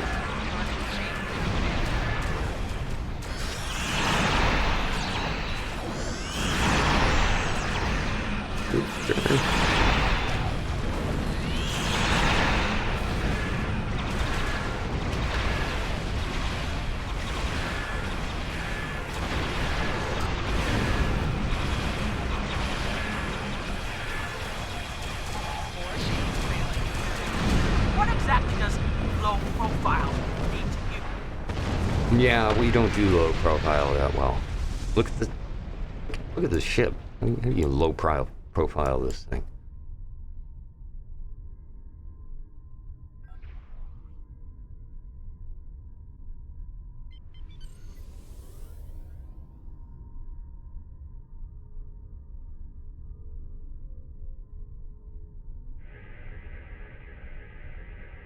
Herald's inbound. The Vaudwar must have gotten a signal out. So much for our investigation. Target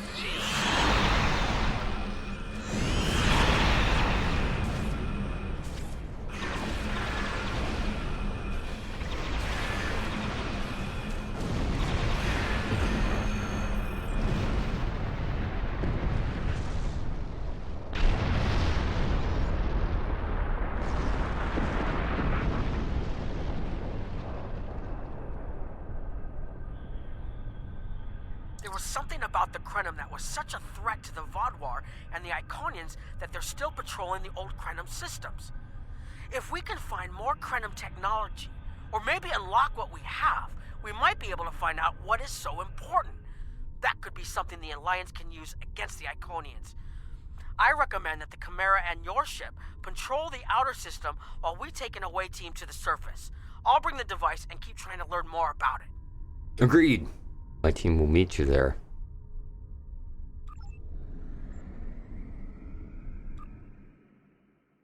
Beaming on down.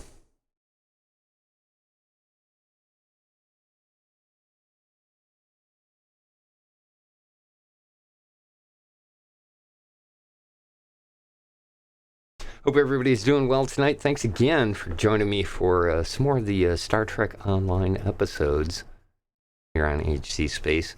Appreciate you guys being here. Don't forget, you can get caught up on previous VODs over on my YouTube channel, youtube.com/@AtomosCLU. And of course, I'll do live streaming stuff here on Twitch as well. It's taking a bit to load in.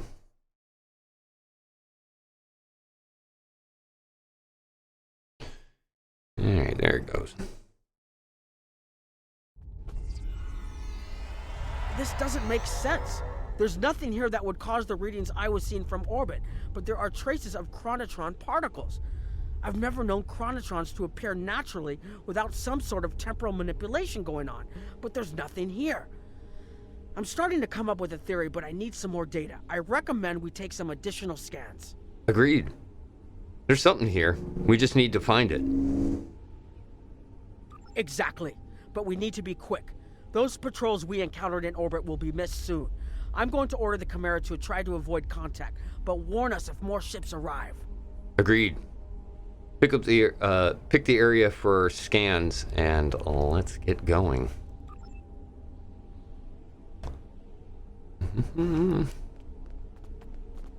These tall spires are charged with temporal energy.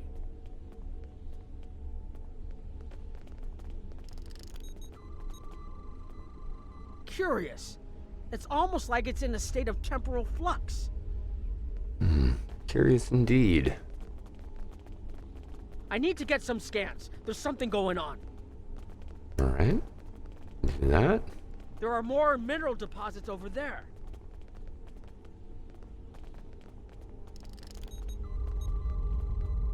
There's a resonant frequency here that's not natural. I'm reading another anomaly ahead.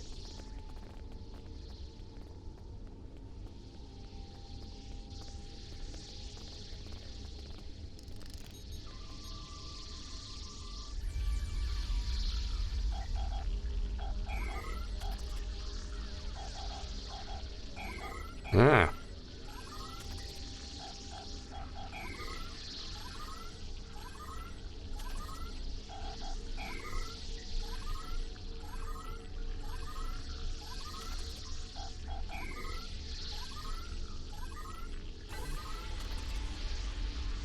These anomalies have a shape, like a warp field, but not quite the same.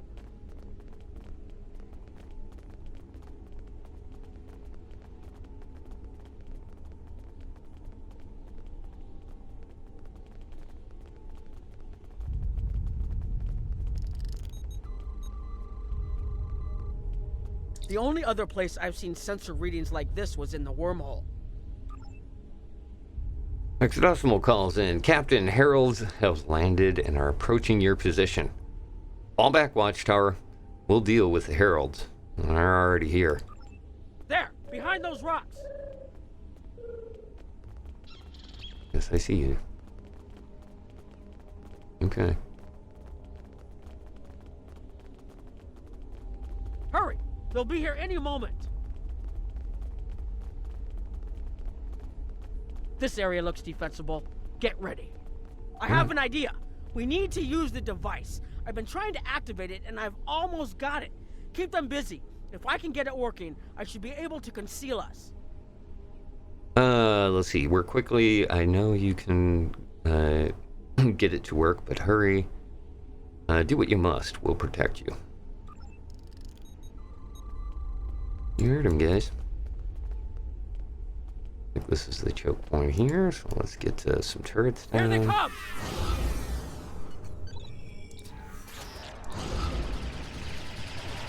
Have Watchtower hit them.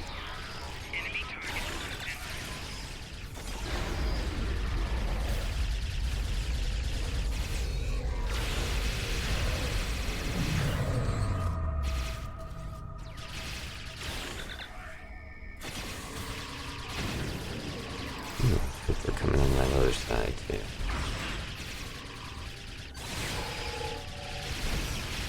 More reinforcements inbound!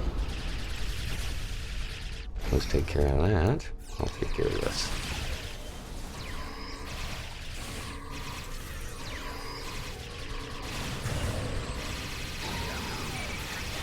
I'm working as quickly as I can. Whoa, whoa, whoa, whoa, whoa.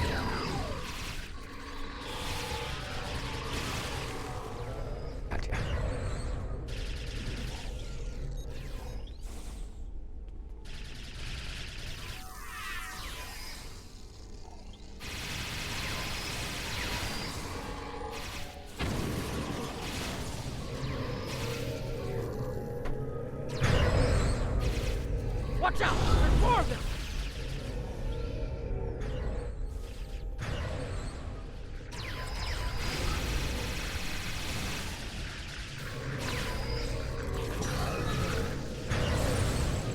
I need more time to align these frequencies.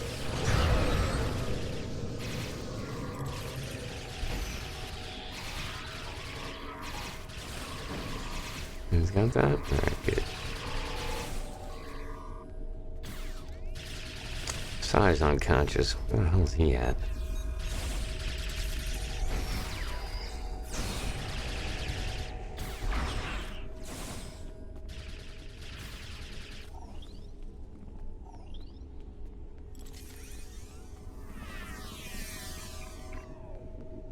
Did he fall through the... He fell through the ground.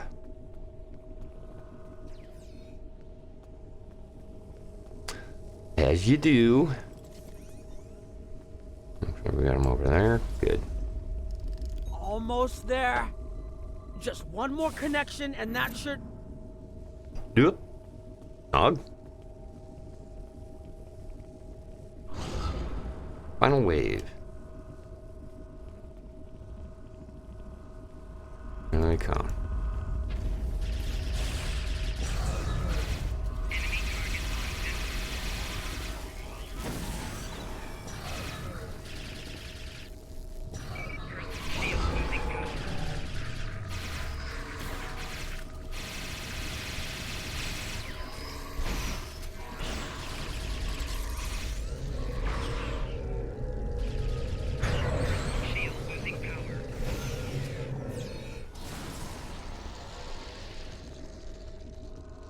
It. I think that's everything. Heal up, everybody. Alright, gotta go this way.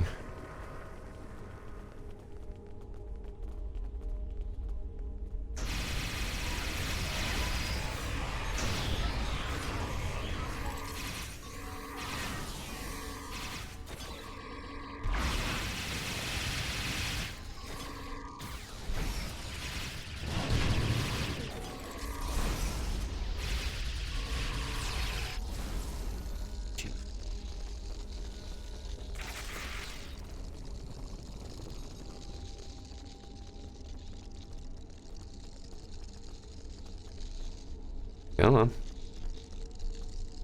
Got everybody? Everybody's looking good. There we go. Costa's lagging behind. Alright, here we go.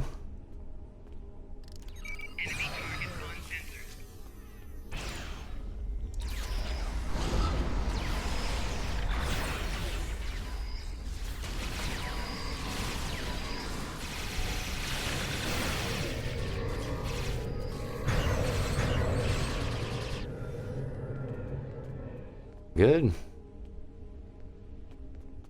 We lost somebody. There we go.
Captain Nog. If you forgive the pun, I managed to buy us some time.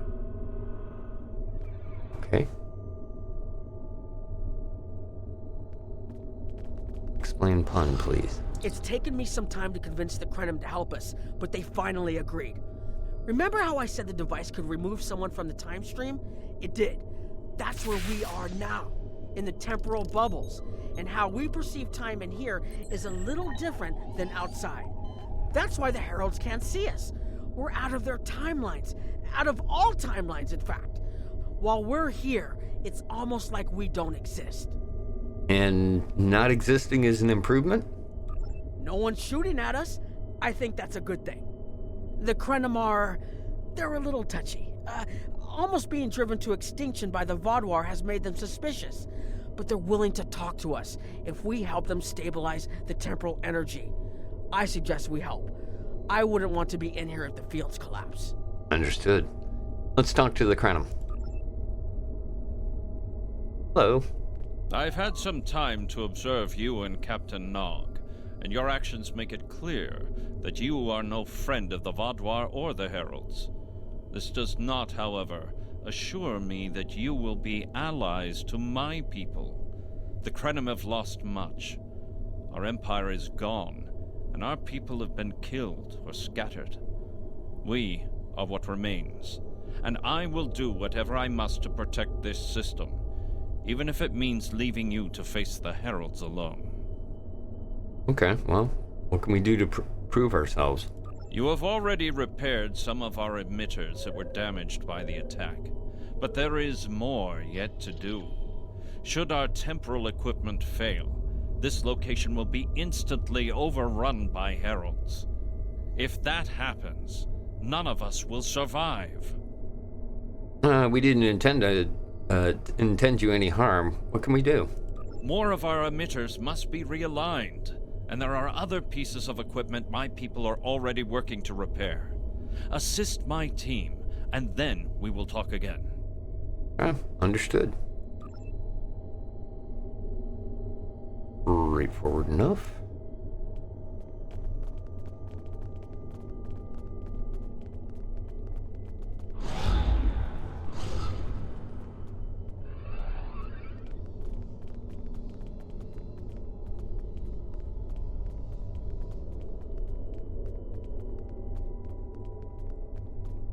Hello. We're here to Your help. fight overloaded some of the power couplings we used to moderate the temporal flow. If we had a contained space like the technology was originally designed for, this wouldn't be a problem. But we keep pushing the boundaries of what these flow modulators will do. I'm rerouting the power to take stress off the damaged couplings. But first, we need to get this capacitor aligned and ready for the transfer. Backstory? The temporal technology was developed by a scientist named Anorax. He's still a mystery, even to us. We know he was a ship commander in the Imperium fleet and a genius in temporal mechanics, and that he started work on his inventions in the late 22nd century after our war with the Rilnar. Perhaps he saw temporal manipulation as a way to change our fortunes. We know he was working towards weaponizing his designs, and I can tell from what little I've seen that it is possible. But full access to his data is restricted, so I don't know the full capabilities of his work. He sounds like a brilliant and troubled man. Now, what did you need help with? Your fight overloaded some of the power couplings we used to moderate the temporal flow. If we had a contained space like the technology was originally designed for, this wouldn't be a problem.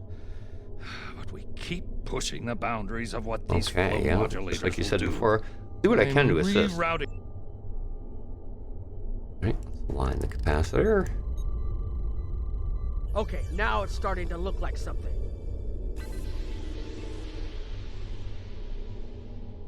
Alright, there's one.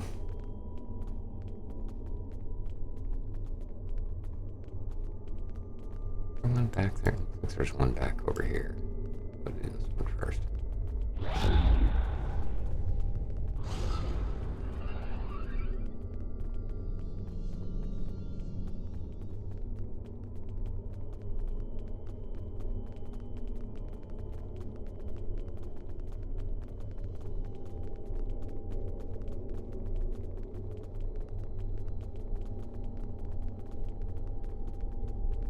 Hello. Hold this. All right. No, hold it right next to the bracket, or the spanner won't... There. Got it, thanks. Something is putting too much stress on these components. I'm not sure what it is, but we don't have enough spare parts to keep rebuilding this transceiver. grab a tricorder and run a level 3 diagnostic. Maybe there are some microfractures.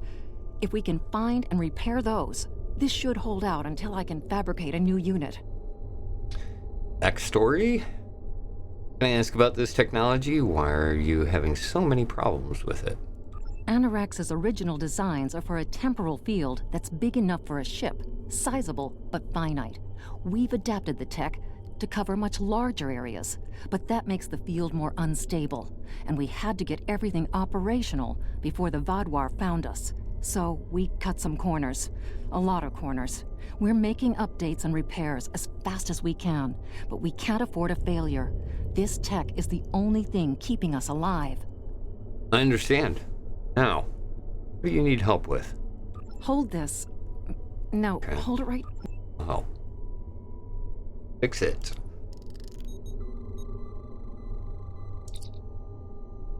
Something is putting too much stress on the components. There are microfractures. If those are repaired, it should hold out until a new unit can be fabricated. Let's begin. Formulate epoxy. Alright, let's do this one first. Oh, let's ask Nog. You need to scan for microfractures. We need to know what to repair. Huh?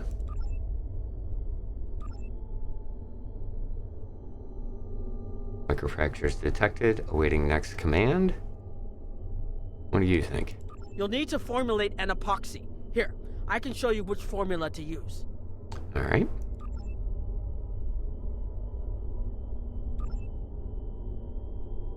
And then the last one, repair. No microfractures detected. Close the interface. That should do it. There we go. Done. Last one. A ways away. Come on, gang.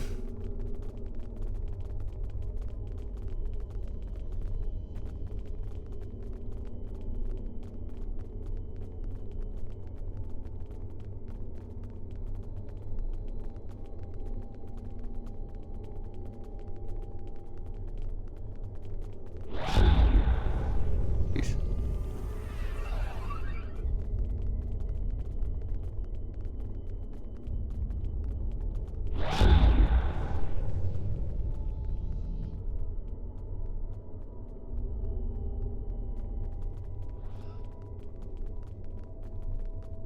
Yeah. Hello. What's it? There we go. Back to the engineer. The temporal compensators are out of alignment. They help keep us at a stable point in the timeline. If they fail completely, we could end up lost in time. Grab a hyperspanner. We need to get this fixed before the drift coefficient moves out of the safe zone. Backstory. Can I ask you something? For an Imperium, the Kremen don't seem to have a lot of resources. The Imperium was at its peak in the mid-22nd century. At that time, it controlled more than 900 planets, and our territory spread across more than 5,000 parsecs. Then came the Rilnar, and the Zal, and the Garanor, the Mawasi, and the Nahydron. Our wars chipped away at us, carving one planet after another away from the Imperium. There were only 27 planets left when the Vaadwaur came. Now, almost everyone on those worlds is gone too. I understand. Now, what can I do to help? The temporal compensators are out of alignment. Yep. They help keep us at a stable point. Gotcha. Fix that. Out of yes, okay. In repairs. Alright,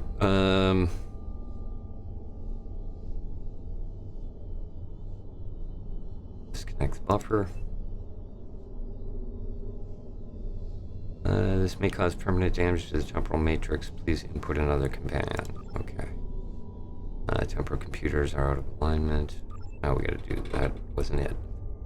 Well, let's ask. You should realign the matrix crystals. Oh, okay. Do that first then. Alright, that's done. You need to disconnect the buffer before you do anything else. Okay. And reconnect. the equivalent of turn it off and turn it back on again. Good. I'll put the next location on your tricorder.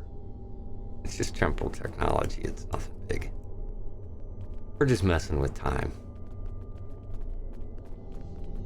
Again, this was like a really great episode too. That they do all of the backstory of this. That ship they were talking about, the whole storyline and everything else. I think it's a two-parter if I remember correctly. A really good one. And this is just the start of meeting these folks and having story elements with them in it. All right, dude. You've shown you're willing to help. Good. Now perhaps we can come to a mutually beneficial arrangement. All right. Well, how? We have Anorax's plans, but not the... Interesting. The Heralds are opening a gateway. What? The repairs should be enough.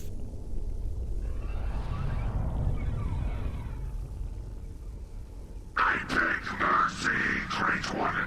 It appears they used a cloaking device and escaped. You are forgiven. Make preparations to depart. As you command.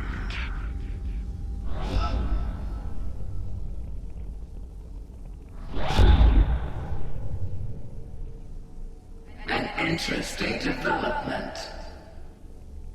These sentients have proven to be resourceful. Already they have thwarted our plan to bring in the Solanae fleet. Their struggles are meaningless. And yet they injured even you, Ticket. I advise caution. They are more dangerous than they appear. We shall rend their worlds asunder. Spill them as blood until it fills the oceans. It is time to strike. I understand you want vengeance, but we must not act in haste. We will continue with our plan. The whole must be as one. The whole must be as one. The attack on Iconia broke our unity. We were divided, diminished, weak. The others saved us from oblivion, but it took centuries to rebuild our bonds. We cannot risk more loss. The whole must be as one. The campaign will continue as planned.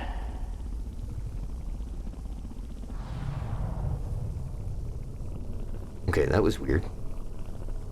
The Iconians, everybody. Like I said, the other kind of cool thing about this is that that's all of them. That was the entire Iconian race.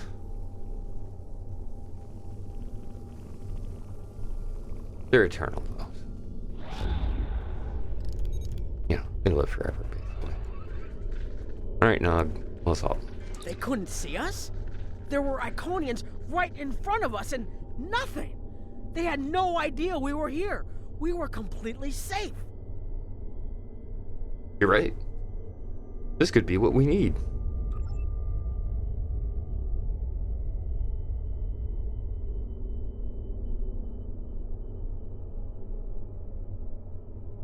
Okay, what the cutscene was for there, but let's go.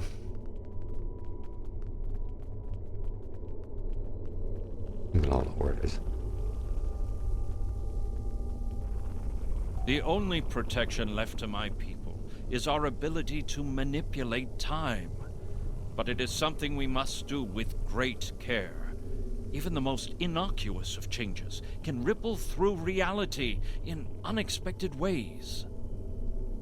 Alright, you're talking about advanced temporal theory. My people and I have made Anorax's theories of temporal manipulation our lives' work. In at least one temporal variant, his ship made the Krenim Imperium the undisputed masters of this region of space. If only we could recreate that vessel. What vessel? Anorax designed a ship, a wondrous vessel that could manipulate the time streams and erase elements in an attempt to bring about a desired result. Our records show that he even attempted to use this vessel to restore the Krenim's fortunes, but he was defeated by an unknown alliance.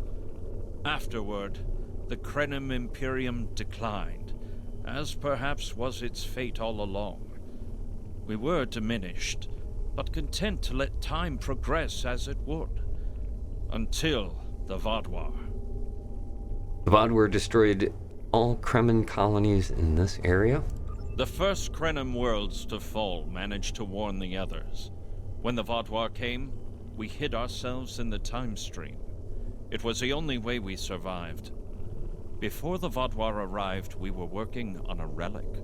It was a replica of Anorax's time ship.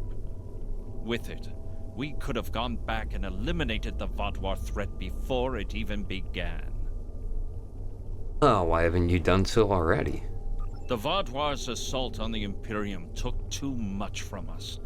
Now we possess Anorax's work, but not the means to bring it to life. You have seen what our technology can do. We have the designs. You have the manpower and the materials. Perhaps your governments would be interested in mutual cooperation. Allow us a chance to undo what the Vaadwaur did, and we will give you something that will erase your enemies from time itself. Well, that's a generous offer, but it is one we would need to consider carefully. Do you want to risk all that you have left on a chance for success? There's more here than what you've seen. You've hidden the entire planet? Yes, we removed ourselves from the time stream to stay alive. With your help, we can change everything. You hid an entire planet, but you can't build this time ship on your own? We have the plans. Our resources are almost gone. We have shipyards, workers, and all the materials you could need. Precisely. We revealed ourselves to you as a gesture of good faith. What will you do in return? We need to... The Iconians and the Heralds are gone. It's safe to resync with our time and contact our ships. But this is huge. A whole Krenim colony that survived the Vaadwaur? One that has temporal technology that even the Iconians can't counter? A weaponized time ship that can erase entire civilizations like they never existed? This could change the entire war. We could have a chance now. Mm-hmm. One moment. Oh, actually, no. That's just all. We're ready to beam up. Try, sir. Is that what happened?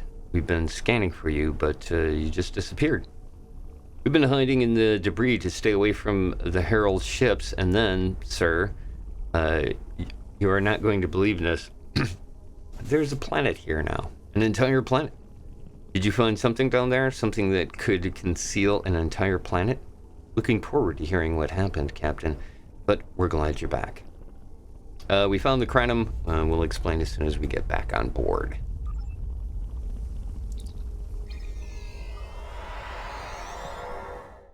All right.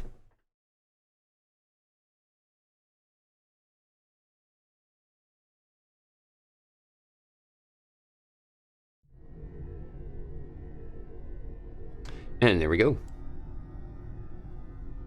So that completes the time story. Time in a bottle. Temporal mechanics is not a complication we need, but this weapon they are proposing sounds intriguing.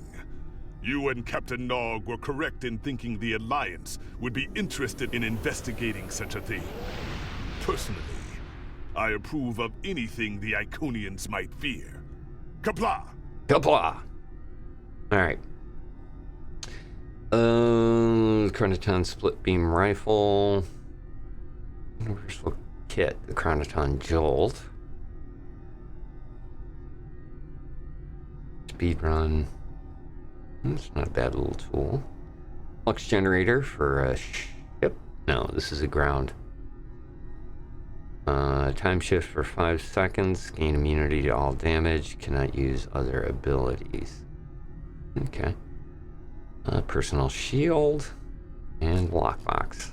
Let's pick up one of these rifles for my bridge crew people.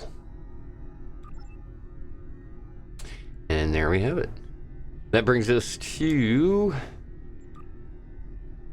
Let's see, we've got 1, 2, 3, 4, 5. 5 done. Looks like we've got some more to do. Broken Circle, Butterfly, and Midnight. So 3 more. We'll pick up on those probably in the next stream. Sound good?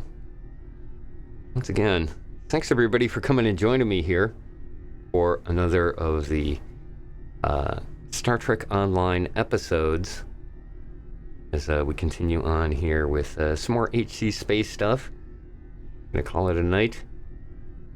Take care of yourselves. Appreciate you guys being here. Now, if you hold out for just a second, let me take a look.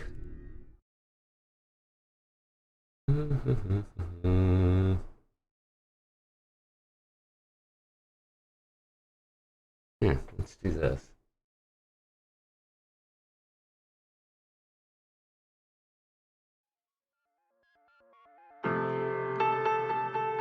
There we go. Just some closing music on here. Once again, like I said, I appreciate you guys being here. Don't forget, there's a bunch of stuff that if you didn't quite catch this as it was going on, you can always catch the VODs for this over on, well, obviously on Twitch. This will stay up for, I believe, 7 days now, is what I have. After that, you can catch it always on the YouTube channel I have there. I'll be uploading it as soon as I finish up the stream, and you can catch it over on YouTube at youtube.com/@Atomos, let's take a look. Oh, here we go. We'll take into raid, do a little raid here. How about that?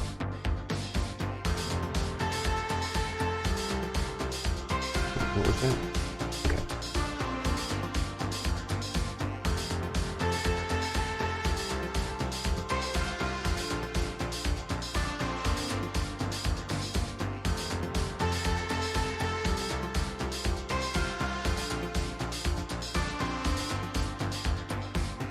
What I'm gonna do, we'll go over and raid one of the RP streamers that work with over on the TRP Red Dead Redemption stream. For those of you into taking a look at it, appreciate you guys sticking around. In the meantime, we'll send you on over to meet Tenixion. He's an admin over at the server, the TRP Twitch RP server, and a pretty cool guy. A lot of fun to watch. Should be entertaining to see what they are up to. That isn't it.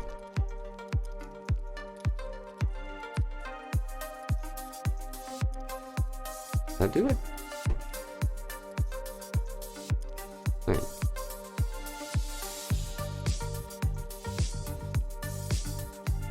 Oh.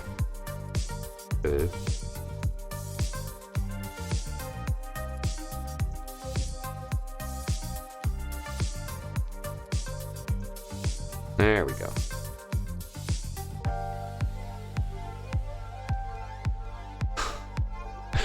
That's not my day.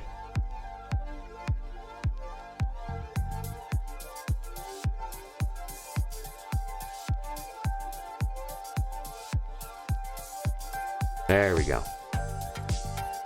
All right, once again, thanks everybody for joining me. We'll see you again soon. Take care of yourselves.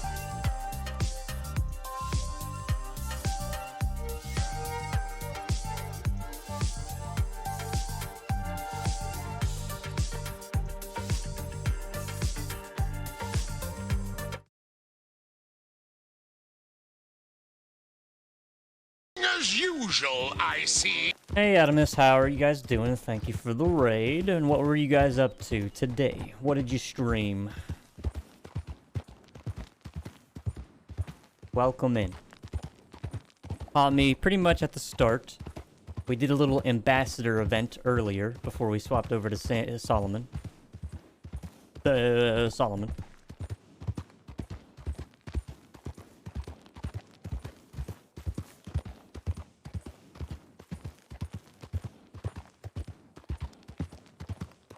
Was it more, No Man's Sky?